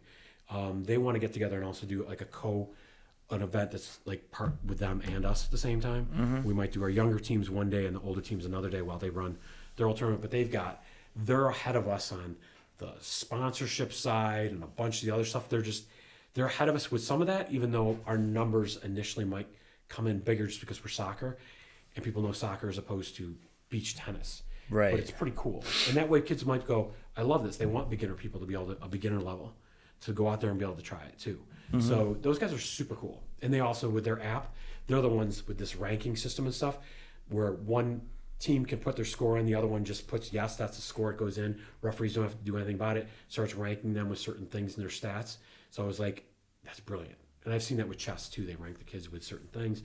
I'm like, I don't want to go over the top with the rankings, but I'm like, goals, assists, yeah, points. and then goals, assist points could be tough. It could but... be, but it's only 4 players. It's right. only 4 players. So right. if I have a kid there and there's only 3 kids on the field and they have numbers on their back 1 through 4, yeah, and it should be parents easy. Are not going to be shocked if we make a mistake. It happens at tournaments now. Like if you go, they got that.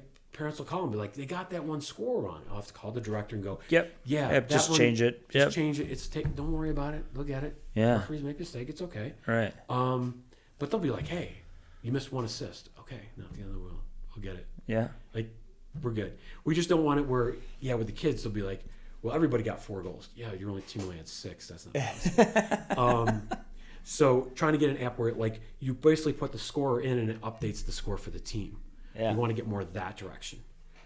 I think that, the other thing which you had mentioned, again, down the road, you get the video on each one of them. And we got somebody in the press box, can do certain announcements, things like that, which is super cool. But get to the point where you've got like a YouTube channel for each one of those. Then almost like golf or tennis, where you have somebody in the booth going, somebody down one of the fields. Obviously, we have people at the fields doing the scoring. They can just quickly text up and be like, you guys should check out field 4.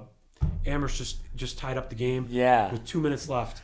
Exactly. Blah, blah, blah. So-and-so scored. They can go switch over to that one and go and start live announcing that game from the main booth. Exactly. Just like, hey, let's go out to the whole 18 and see how Rory's doing. Exactly. Yes. Yeah. That kind of thing. Yes, that's down the road. But that vision is we're bringing people like you in and bringing Matt, Matt's done, and he's got a million things on his plate, but bringing people in that he's had experience with, like a little bit with Wingfest. He runs Superfest. He also does stuff with hotels with different sporting events, things. He knows a lot of people for hopefully like sponsorship type of things, those type of things. He's great with that, and also he announces football games, things of that nature. So having somebody that has that background of a bunch of things that fall into that can help us. Yeah. He looked at it and he's like, I get presented with a lot of ideas. He's like, this is really good. All right. Like when we started talking about it, I showed him like the air pitches and stuff, or the Thunderdome pitches, and he's like, yeah, because his wife asked, she goes, what do you think? It's like, people come in with a lot of ideas is good. It's really good. Yeah. Having, whether it's different people for social media, but right now Abby, because she just graduated from Mercyhurst, she's going to be going to Amherst College. She's also working with the Bills preseason stuff. So she's got a lot on her plate too, but helping out with at least I like having somebody that's cutting edge of social media, anything that's website, just coming out of school, and ideally where she brings in what she has, and then she moves on to something else down the road. Keep looking to bring in people that are always kind of cutting edge, because you're never, if you just sit back and just go, well, we have all the answers, you don't. And it's an ever-changing world. Coach K used to say that, like, he changed over the years. Absolutely. My brother being there on staff with him for years. Yeah. But just like the players change, you have to change. You can't just do things. But now with technology, how can we implement these things just to make it a cool? That's what it's about. It's not like we want this for more competition. It's about what can make it super cool. Right. If I was a player, what would be super awesome? If I had a kid out there, what would I be just like, that's awesome. Mm-hmm. So when you do things like that and you add those things in, yeah, that's like, we do the podcast stuff. My kids are like, when we did the other one, I came on, Griffin was like, he's like, no one's going to watch that. No one cares. No one's going to care about anything you have to say. Thanks, G. Like, he literally talks to me that way. I love it. No one's going to care. No one would watch that. Yeah. And I'm like, it's okay. It's not meant for you, G. It's okay. Yeah. But like I said, and he is what he is. Griffin last night was fantastic. He's so good at just certain things. Yeah. So good. But he doesn't hold back. You know where you stand with him, and he knows what he thinks. Yeah. Yeah. That's funny. Yeah, he's a piece of work. Anyways, That'd be awesome. yeah, so I think it's, and as we go, just like with SoccerRoos or anything, it's going to be figuring out, okay, we went in with this game plan, what worked well, what needs to be changed, dropped, added, modified, whatever we need to do to make it better, that's what we're going to do. We're not coming in and going, we have a lot of great ideas, what implements well, what doesn't, and then also finding the right facilities that work out well. Like, needs to be turf. Turf is great because we want to make it so that it's, number one, we're not going to damage the Thunderdome arenas, but we also want it where it's not too hard to clean and stuff too. Like, if we have it where it's all muddy, it's like having a bounce house, and I've had a bounce house before. Those can be brutal trying to clean those up. I haven't thought about that. Yeah, so we want to make it where it's like in, out. It's still a lot. It's a lot production to it, putting them up and taking them down. But it's worth it when you put a good product out there together, but just making it a little bit easier. And I think the sand will go well too. I'll be interested to see with the sand, because you actually have to get the ball off the ground, how that's going to work out there, but we'll see. Right. It's still going to be pretty cool. Maybe the larger air pitches will work better on the sand, because you might need a little more space. Mm-hmm. So we'll see. Yeah. Do you have a turf one set up for Florida yet? We're in the process of setting up dates. We have a couple different places that we're looking up toward Cocoa Beach area, where we want to do both. One at a high school. We're looking at a couple different high schools right now. Okay. The high schools are a great spot, especially if we can team up with them. It doesn't have to be during their season, where if they want to do concessions for their boosters and they take 100% of the profit, great. If we can do like a trade where instead of charging us for the field, they'll make more money that way. Mm-hmm. They could rake it doing that and just giving back to that program for using the field. Then we're all about that. And then do something else, maybe 2 months different. If it's like fall and then earlier spring or different times of the winter, come back and do one in the beach up in Cocoa Beach area too. We're trying to get up toward Jacksonville. And then you and I talked about eventually what we would like to do is basically go wherever is the best weather for that area or region. Yeah. Like, in our opinion. So, like, I think spring, I'm like North Carolina area, North Carolina, DC, Baltimore, spring's awesome. Yep. I'm like, I don't want to be in the summer where it's too hot. The fall, it's a little iffy, whatever. Fall, Rain. I feel like, to me, I feel like fall is maybe here early fall in like New England. I love New England early fall. But, and Michigan probably summer to fall. And yeah. Because our falls are getting, the early part is still pretty warm and still pretty nice. It's the springs are terrible. The spring's too much rain. Way too much rain this year. Yeah, it's leading into our summer. And obviously not winter. Winter, we just want to go where it's, and trying to do stuff indoors, and I get it, but then your cost is really high. And two, you're enclosed with a lot of young kids, and the older I get, my immune system's never been good. I am constantly sick being around young kids. I love the kids, but I'm like constantly with just sick all the time. Yeah. And I was like, you know what? I'm just going to go be snowbirdish and go where I can be outdoors.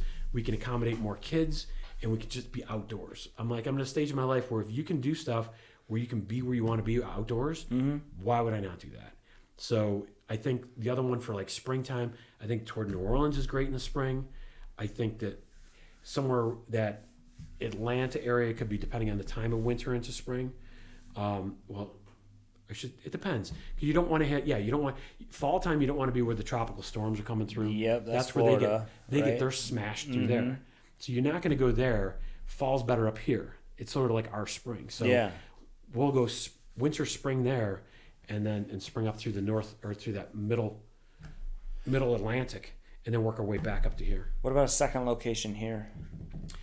I think somewhere in North Towns, like somewhere like Williamsville would be great because it's very central. So one of the Williamsville schools, I know with Chrisma, she's already said, yeah, great. Like, her varsity team could be like, make some cash money off the thing. Yeah. I mean, she was like, part of it, she wants in with the team. Yeah. And part of it was like, I want to get a team together and win the women's bracket, which I was like, that's where I'm like, all right, well, maybe we have to do like a women's open and maybe either a co-ed or maybe like an over 30, something if there's enough interest, only because there are some, like a bunch of the people I used to coach that are moms now, they do not want to compete against Charisma or college kids. Right.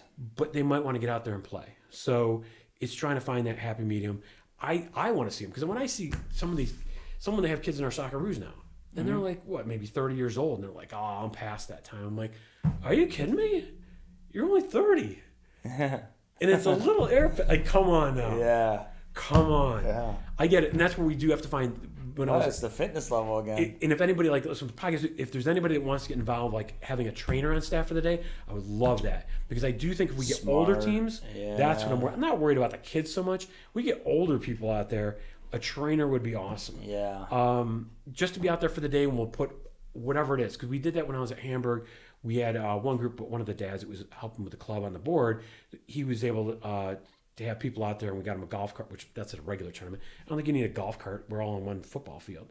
But whatever they need. If they need that, then we'll do that. But having like a station for people with just minor injuries and stuff, having somebody, whatever they need for publicity, whether it's through, UB or through, Western New York Ortho or whatever it is, or Trinity or any of those, whoever wants to do it. But if they have somebody there just for and it's not a whole day, it's most of the day, but we can be they're short games, but a bunch of them, and it depends. As we grow, it might be almost the whole day, but initially, like, we don't want kids there. Nobody wants to be at a tournament from 8 a.m. until like 4 p.m. So they don't want to eat up their whole day, but they want to make sure they're getting the money's worth. It's a one-day tournament. Get a bunch of games, basically game on, game off, game on, game off, game on, game off, and just keep them going, and then have a finals. And even if we're doing like with the rec, we have a 6 and under and 8 and under. We just put it in there, but I've gotten as many inquiries on the 6s as I have on the 12s. For people that are like, 6s? That'd be great. And I'm like, yeah, because there are kids that are literally 6. Put 4 kids in. Like, there's a couple of people like, well, we got 2 or 3. I'm like, great. You can register, and then if there's somebody just looking for a team, we'll add you in. This is about, like, there's 6. Like, and we're going to give you uniforms. Like, jerseys. We're going to give you a shirt with a number out when you come in. And if there are enough teams, we'll do the playoff and have a little thing where we announce the championship. Like, everybody at that age, we'll give them some kind of an award. But I still think, I know my kids, when they went down to Cleveland and they were 7 and we did the indoor stuff, they had these massive trophies for like U8, U9, U10, whatever. And they're just for the championship team. Nobody else gets anything. Right. I have yet to have a team at that age group go down and win those trophies. But none of those kids were mentally scarred for not winning those trophies. They're like, we're going to come back and win those trophies. Like, there's like, they weren't coming like, back. Well, why didn't we? Like, they might be like, they'd win one or 2 of their games. And like, do we get the trophy now? I'm like, no, I'm pretty sure that team that crushed us the first game, I think they're going home with the trophies this time. And I'm like, okay, it's a learning experience. Like, I get the whole everybody gets something. Right. But, which is they already got the T-shirt. To get the T-shirt. And I feel like, at some point, it's okay to be like, that team won more games. Like, it's not. They were better. It's okay that and you did well. You did awesome. Like, it's okay. It's okay to lose sometimes. It's okay. I don't think there's a happy medium between win at all costs and everybody's a winner. There's a happy medium. Yeah. I mean, back when I was playing, I don't remember participation trophies at all. I don't either. I remember against second place I am trophies. not against participation. We do them for SoccerRoos. Everybody gets a participation trophy at the award at the end. Yeah. They get a medal. But during the week, a player of the week, we're trying to give that a little bit of both. The big tournaments where there was like a semifinal and a final, rather than just 3 games and then a final, there were second place I've teams. seen second place, yeah. But yeah, no participation medal. I don't think I have one. I don't think I have a participation medal. Not from when I was playing. But and again, different times. I'm not going to say be the old man, get off my lawn kind of guy, and just like, well, back in my day. But I think that there's a happy medium. Like there's a happy medium where let the kids feel like, yes, I'm a part of something, that you're getting something out of it, but also there's accomplishment. Like that team was a better team. They get those awards. And we talk about it all the time. You talk about it all the time that you want this to be the Gus Macker of soccer. And all I remember from Gus Mackers are the T-shirts. Yeah, that's true. The Gus Macker, like I don't think any of my friends ever won the Gus Macker for our area or whatever. But they do have the T-shirt. Because it's an event. Yeah. It's a really cool event. It is an event. So, and I think it's competitive, but it's an event. Like you go and everybody after it's just like, yeah, I went and played. That was this match. awesome. Let's do that again. Yes. Thunderdome. And it's different. And like, yeah, the 3v3 idea of it. And just like talking to him with Gus Macker, like you'll see people over time that if they like it, not initially we're at the beginning stages. He's been doing his. Of course. It's going to take years. So, but you're going to have people that just love it right away. Like even when we did the one here, you had some people like, when are you doing another of those? Yes. So it's the people that do that. If you did one here and you did one in Batavia or Rochester, though, some of them might go, I might make the trip with the team to go. Mm-hmm. And your team might change up a little bit, but you'll find 3 players to go. And that's where I think the whole, like, maybe you keep those stats so that you kind of letting those kids that do it multiple times get some recognition for that as well, that, hey, statistically you're doing that stuff. I don't think they're going to travel to chase points in it. They're going to go because it's cool and it's fun. Mm-hmm. I think it's just, yeah, it's cool for them and it's cool for the parents, between the video stuff and the scoring stuff or whatever, and they get into that. I mean, Leo's doing chess. His ranking, I don't know, hundreds of places down. I mean, he did his first ranked tournament and got his butt kicked. Like he was doing unranked stuff. He did his first rank. I mean, wow, those were some fast games. And after the first couple, and the people were awesome. I love this chess group he works with because they were really good. And this kid that was a little older than him, just talking to him and one of the other adults and stuff like that too, just going, dude, I was where you were. Don't worry about it, because like he's used to being at least competitive and stuff, and he was not. Like they just game, like whoa, we just started. And I'm not even in the room with him. I just knew because tell him coming out, and he's like. But I talked to him by the end. We were there for an hour and a half. When he left, he was 100% fine. He was good, and he had a couple of matches that lasted longer. And maybe those guys are propping him up, letting him last a little longer. Who knows? But like, he came out of it because those guys were really good. There was one guy too who's much older, and somebody said like he stayed in the game with a guy who's one of not just top in the area. He's awesome. Like he's super high level, but he was really good with him, like talking to him during the game and stuff like that. And it's just a great experience. But like, Leo, where am I in the rankings? Like, I don't know, 750. I don't know. like, I don't worry too much about that. But it is cool because, and they explain like, hey, if he plays somebody close to him, he's only going to move up a little bit. But if he was to beat somebody that's higher up, he will dramatically move up, right? Because of the weight of it. And just like that person would drop a lot if they lost that kind of thing. Right. So people aren't going to throw a game right. Like you're in there to play. You're in there to play. And they do. We're looking like to make sure do some unranked events still, because dude, he's 9. He doesn't. He's still learning. Right. But he beat me for the first time. I told him once he beats me 2 or 3 times, I'll probably never beat him again. But because for a long time, I'm like, I'm not going to just let you win. And sure enough, like one of those times, I was like, and it's the same thing. I made a couple mistakes. And I was like, oh my God, I can't believe I did that. But I'm like, he saw it and he took advantage. Like, he's starting to think a few moves ahead and stuff like that. And I'm like, that's what it's about. I just want him. I'm not going to go, he's not. They would have already pulled him aside. Like, your son is special. He's going to be up there. No. I'm just like, he's good at this. It's cool. Let's go have some fun with it. Yeah. And that's sort of what I want for everybody doing the soccer stuff too. Like, do it. It's cool. It's fun. Don't get over the top about like, there's no $1,000 prize for being the top scorer for the year. Like just, although one of the dads asked, he's like, and the adult one is one of my coaches asked too. They're like, does the adult one have a cash prize? And I was like, yeah, not yet. We get some big sponsors, maybe, get some big sponsorships there. Absolutely. I was like, let's just keep it at the fun level right now. Yeah. And I don't think Gus Macker's doing cash prizes either. I don't think. First one's July 5th. Doing July 5th, and I do think, we're gonna at Orchard Park, right? At Orchard Park High School. Orchard Park High School. Yeah, we're still registering for the age groups, and I know that's on me. I picked a holiday weekend where a lot of people are out of town. And it's graduation. Some people are doing the graduation parties. I was like, oh. Yeah. Like I said, everybody like you learn as you go. You learn as you go. So I do think we do want to do. We're looking at August, September right now, setting a couple more dates, whether it's Buffalo, Rochester, and maybe somewhere up in Michigan. Yeah. And I'll be talking to my Michigan people. Oh, possibly when I'm home. Possibly down in Erie, PA too. We have a possibility down there. Yeah. Really?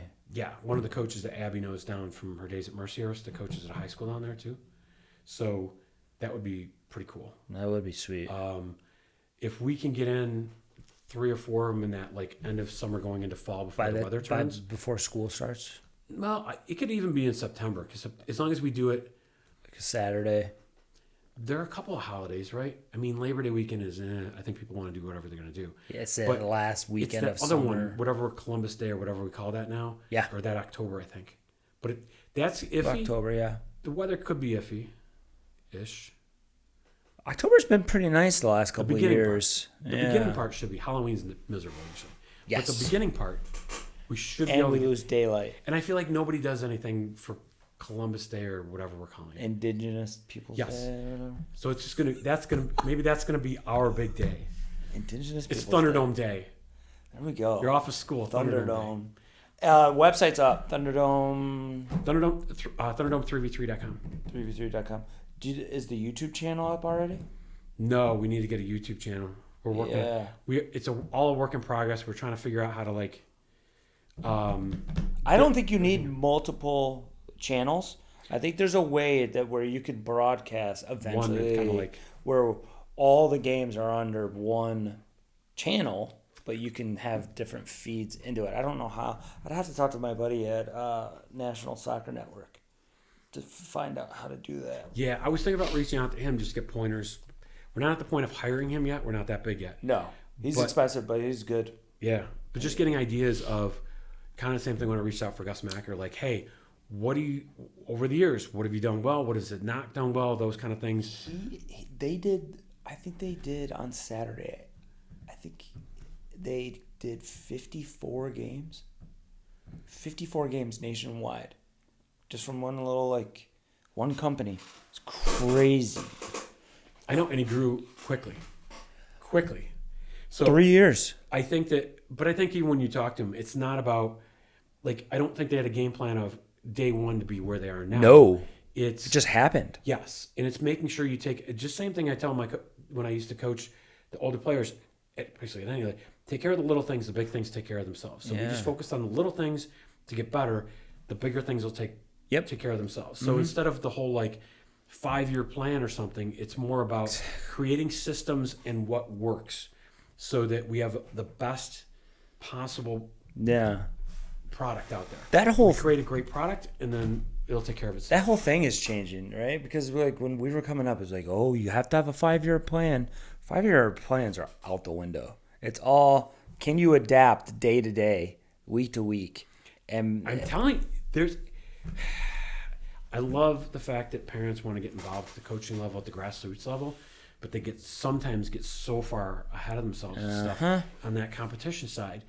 And the Twins went to a tryout where they're good. They're good enough to easily make the team and stuff like that. But just this whole you need to be this committed and for this team because this team's going to win State Cup when they're U13. And I'm like, at the time they were 8. And I'm like, well, they're 8. I'm like, you're worried about 13? I can't think one more year ahead, much less 5 years ahead. Exactly. I was like, good luck with that. Because we probably aren't the family for you. We're just, we can't do that. Yeah. and I'm sure there's some people that are like, we're not serious enough on the soccer side because we're not. We're like, you know what? We want our kids to be a little bit. I think we're moving more in that direction of more doing other things as a family. We want to be able to. Heck, my kids made 4 or 5 trips to Florida during the wintertime this year. Exactly. And did a whole bunch of different things, and none of them were soccer while they were down there. So some people would be like, what a waste. They should have been more in soccer. Or whatever. But while they were down there, they did mess around with the ball and stuff like that. And I try to get Wyatt into, which next year he might, they have like he's old enough now, there's like an adult pickup thing on Facebook where just like every Tuesday and Thursday, they just tell you like, hey, this is this amount, it's going to be this much per person. You show up with a few bucks and you just play. Yeah. You take a picture at the end with the winning team that won that week and stuff like that. And it's like the coolest thing ever. So, I mean, it's a different culture down there too, where there are enough Beautiful people that can weather, do those beautiful, and they just rent out a turf so field. Much like, more this is where we're going to be. People. Yeah. And there are so many. Way more cultures. Just talking to the environment is different too, and I can't speak to it as a parent. I don't want to speak for them, but so one of the players that I used to coach is down there, and I was talking to the dad, and I said, compared to up here, how is it with like the sideline with the parents and everything, that kind of culture of like dog eat dog and that kind of thing? He's like, it's not at all. It's so much better. It's so much better. And I don't know if it's because there are more Premier Club options or whatever the case might be, but it seems to be much more relaxed. I think it has to be that. And healthy. And I don't know why. I don't know if it's just they have more sunshine and they're happier and less depression, less anxiety. I don't know. But the culture of the kind of the northern part of the country where it's just push, push, push, push, push. Not that the super lazy southern type of thing, but I just feel like there's a healthier, and I don't think the vitamin soccer's D. worse. It's not worse. I think it's good. It's the vitamin D. I felt better, but again, health wise, And then you come up here, stuck inside, catch things every time. Every time I come back up, I am so.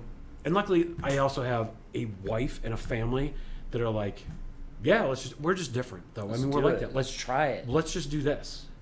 You don't know what this could be. They said this. My wife said she's like she's talking about they're like the winter went by so much faster, and this is one of the worst winters. They said the winter went by faster because of all the trips, because we leased a condo and just boom, trip after trip after trip. And with Wyatt doing homeschool online, he can come down for any length of time and get all his work done wherever. It's another thing where Florida is way different, I've heard. The support for homeschool is phenomenally different. So many athletes do it. Yes, and you don't have to be in the same district that you're living in. So and you can play sports. Yes. You can play high school sports. 100%. Yeah. Yeah, it's miserable up here. Like last year, Wyatt couldn't play basketball or soccer or It's ridiculous. anything. If you wanted to just try out for any of the other teams, you can't do that. Yeah. So, so this year we're most likely going to be registering him as a Florida student. So instead, he's going to graduate as a Florida student, which has also a lot of additional. So then he can play high school down there. He can play, yeah. Yep. If he decides And to there's be this down in there. the winter. So let's say we're somewhere in West Palm, but he wants to play for Wellington. We can register for Wellington. He can go play for the Wellington high school team. And It's awesome. I know with this one person, they were up more toward middle, Melbourne area or whatever. But they were talking about I think half their team were homeschool kids that did not live in the district playing on that team. Yep. Exactly. And a super enjoyable experience and just great. I'm sure that some other people are going to be like, they should only play if they're only at that school and all. The quality of high school soccer up here is, I'm sure most people would say, overall is not awesome. No. It's luck of the draw. I mean, there's a reason that Clarence and Williamsville schools and things like that, the places where there are more money, the more kids playing Premier are going to have the better teams and population and everything else. But Or the private schools. does that mean the school's doing a better job?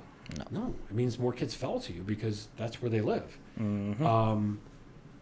It is what it is. It's always been that way. Yeah. So, but with my kids, we're in Depew. Like Griffin next year, I asked him, you want to play on school? He's going to be 7th grade. I was like, no. He's like, it's terrible. Like, soccer's terrible at our school. I still want to play football. And I'm like, nope. If you're a junior and you're one of the best athletes in the school and you still want to play football, you can go play. Yeah. All you got to be able to do is run, knock people over, tackle, Yeah. catch. Those are not like fluid skills. Right. You're a good athlete. You can show up. Christian Okoye, soccer player, shows up, Exactly. hand him a football and run over people. Yeah. Wow, he's really good. Yeah, how much exposure did he need for that? Like, come on now. Yeah. I love football, but I'm telling you, if you're a good athlete and you can run, throw, or catch, You don't have to play. you don't yeah. need all this development to get there. Soccer, hockey, lacrosse, you have fluid basketball, you have skills that go into that. Even baseball, you have fluid skills that have to go into that. It takes years. I was at my nephew's grad party, and family friend, his son is like the top 4 basketball recruit in the country. And he is playing, he's committed to Michigan. His NIL deal is insane. He's making $3 million a year. Yeah. But I talked to his dad, because we were close way back in the day. And I asked him, I was like, did Trey play any other sports growing up? He's like, yes, soccer. He played soccer, and that's what his agility and his overall athleticism and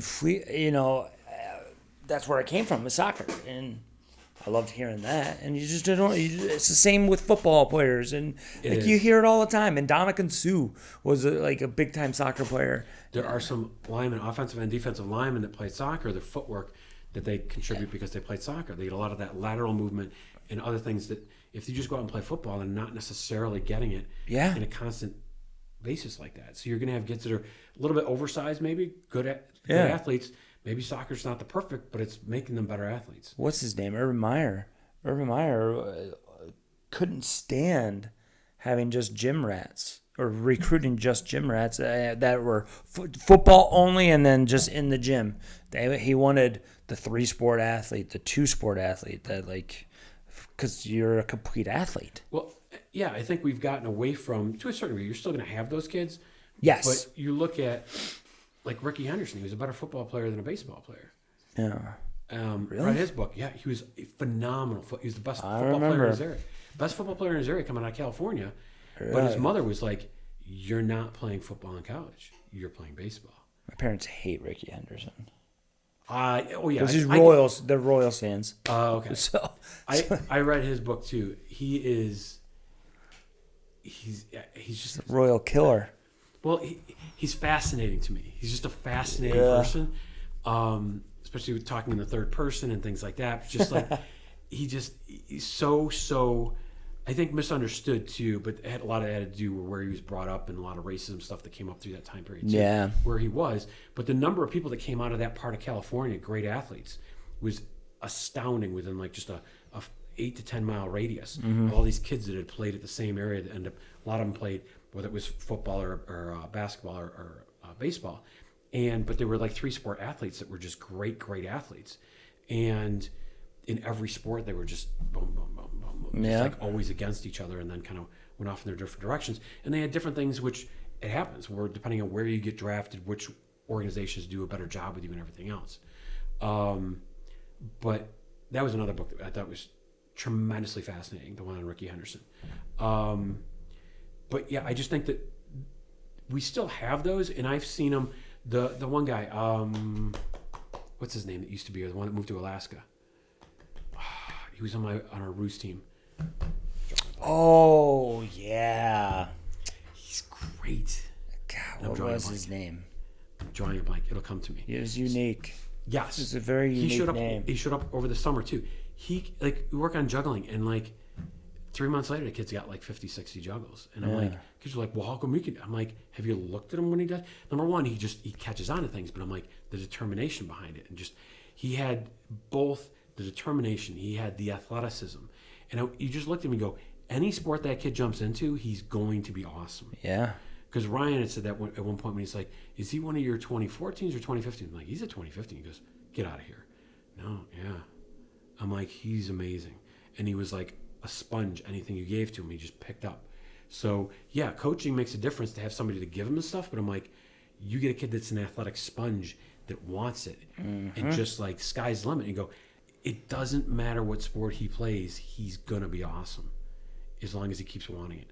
And I'm like, that's where you just go, hey, I love my kids, but they're never going to have that. It doesn't mean that you might not have one that outworks them at some point down the road. Of course. It happens. Yeah.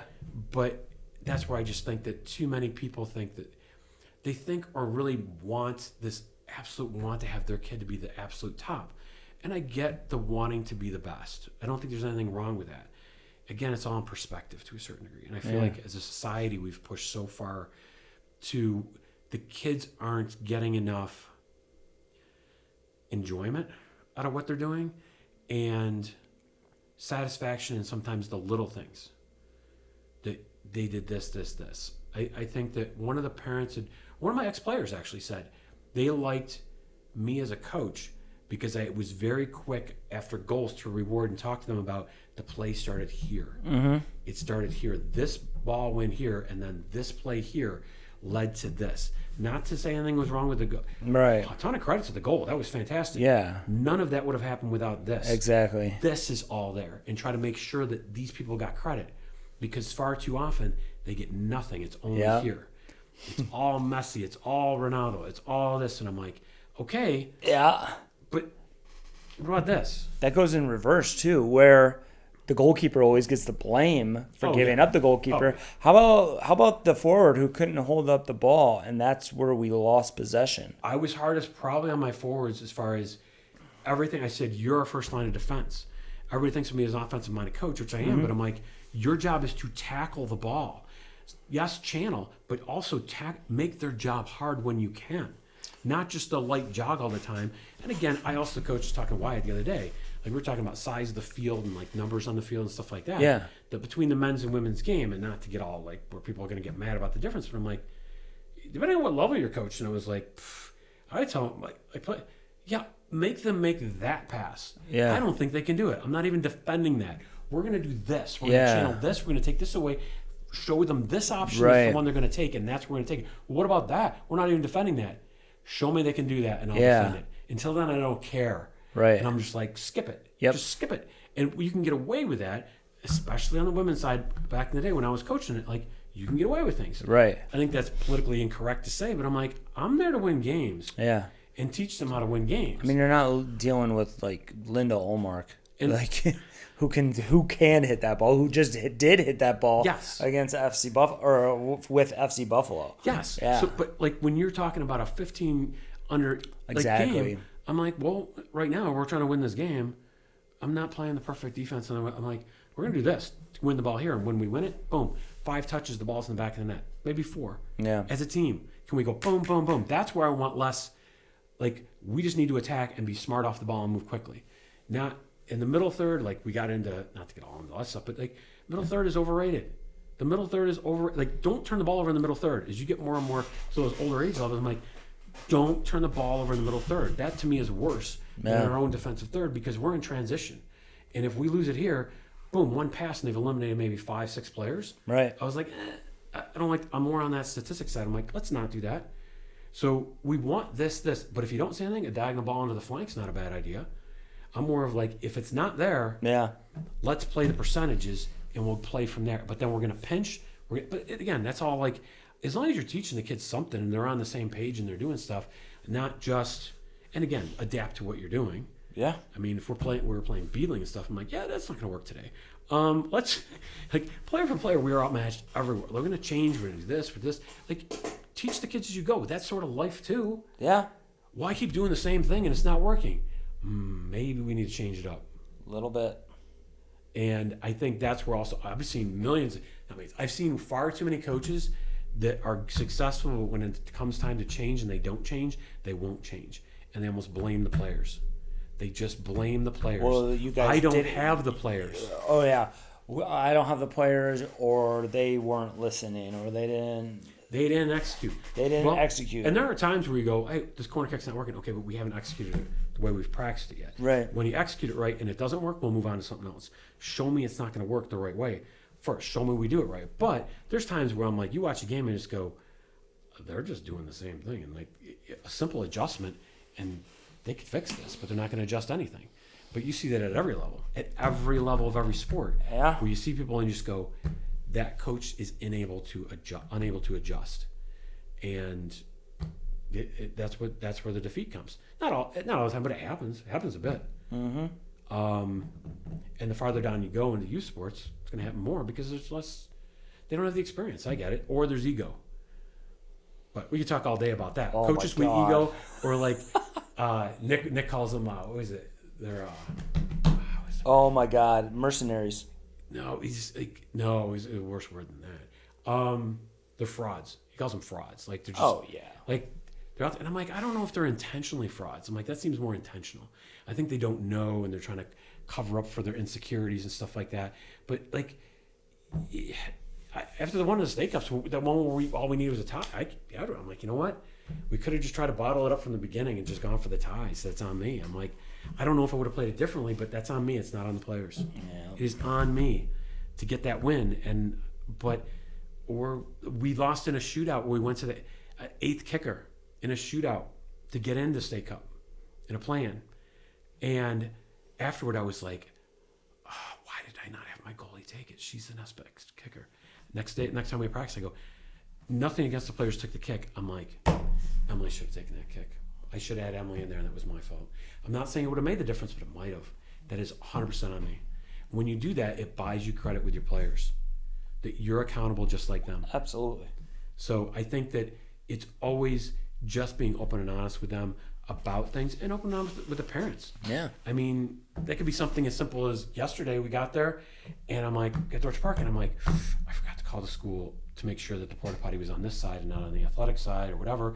So people come in and I go, it's 100% on me. I didn't call the school, and now the school's closed because it's a holiday. And I'm like, I'll have it fixed for next week and apologize. Not like throw it on somebody else, or I don't know what the issue. Like, people appreciate if you're just open with them. They're still not gonna be happy. Be like, dude, my kid's got to use the restroom. I'm like, I know, I'm so sorry.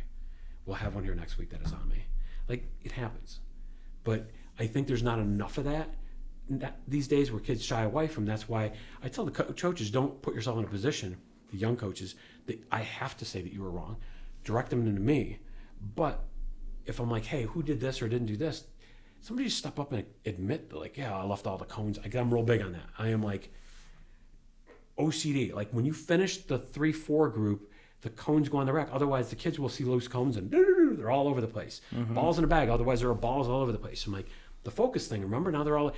I'll be honest. I'm like, who left these? No one takes blame. Or some. Now they're getting much better. My staff is good. I'm like, my fault. I completely forgot. Not a problem. I'll get it for you. Accountability. I don't mind as long as it's like, oh, sorry, coach. I'll take care of it next time. Mm-hmm. Cool. I'll help you out this time.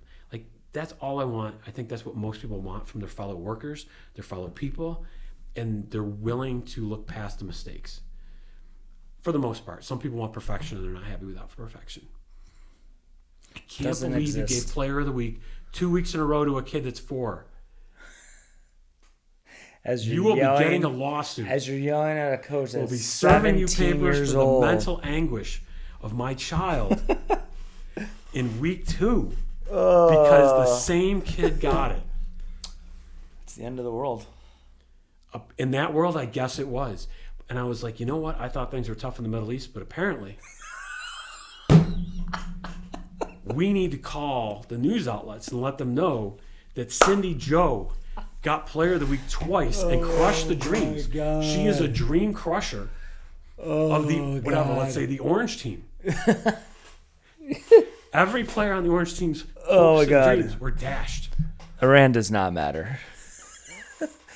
I'm just saying, both sides, I get they've got issues. But really, the real issue was on Field 3 on Friday night. And on that, we will end this. Oh, my God. 3 hours and 8 minutes. That was fun. Always. Thanks for coming, buddy. We need more of that. Oh, my God. I hate soccer.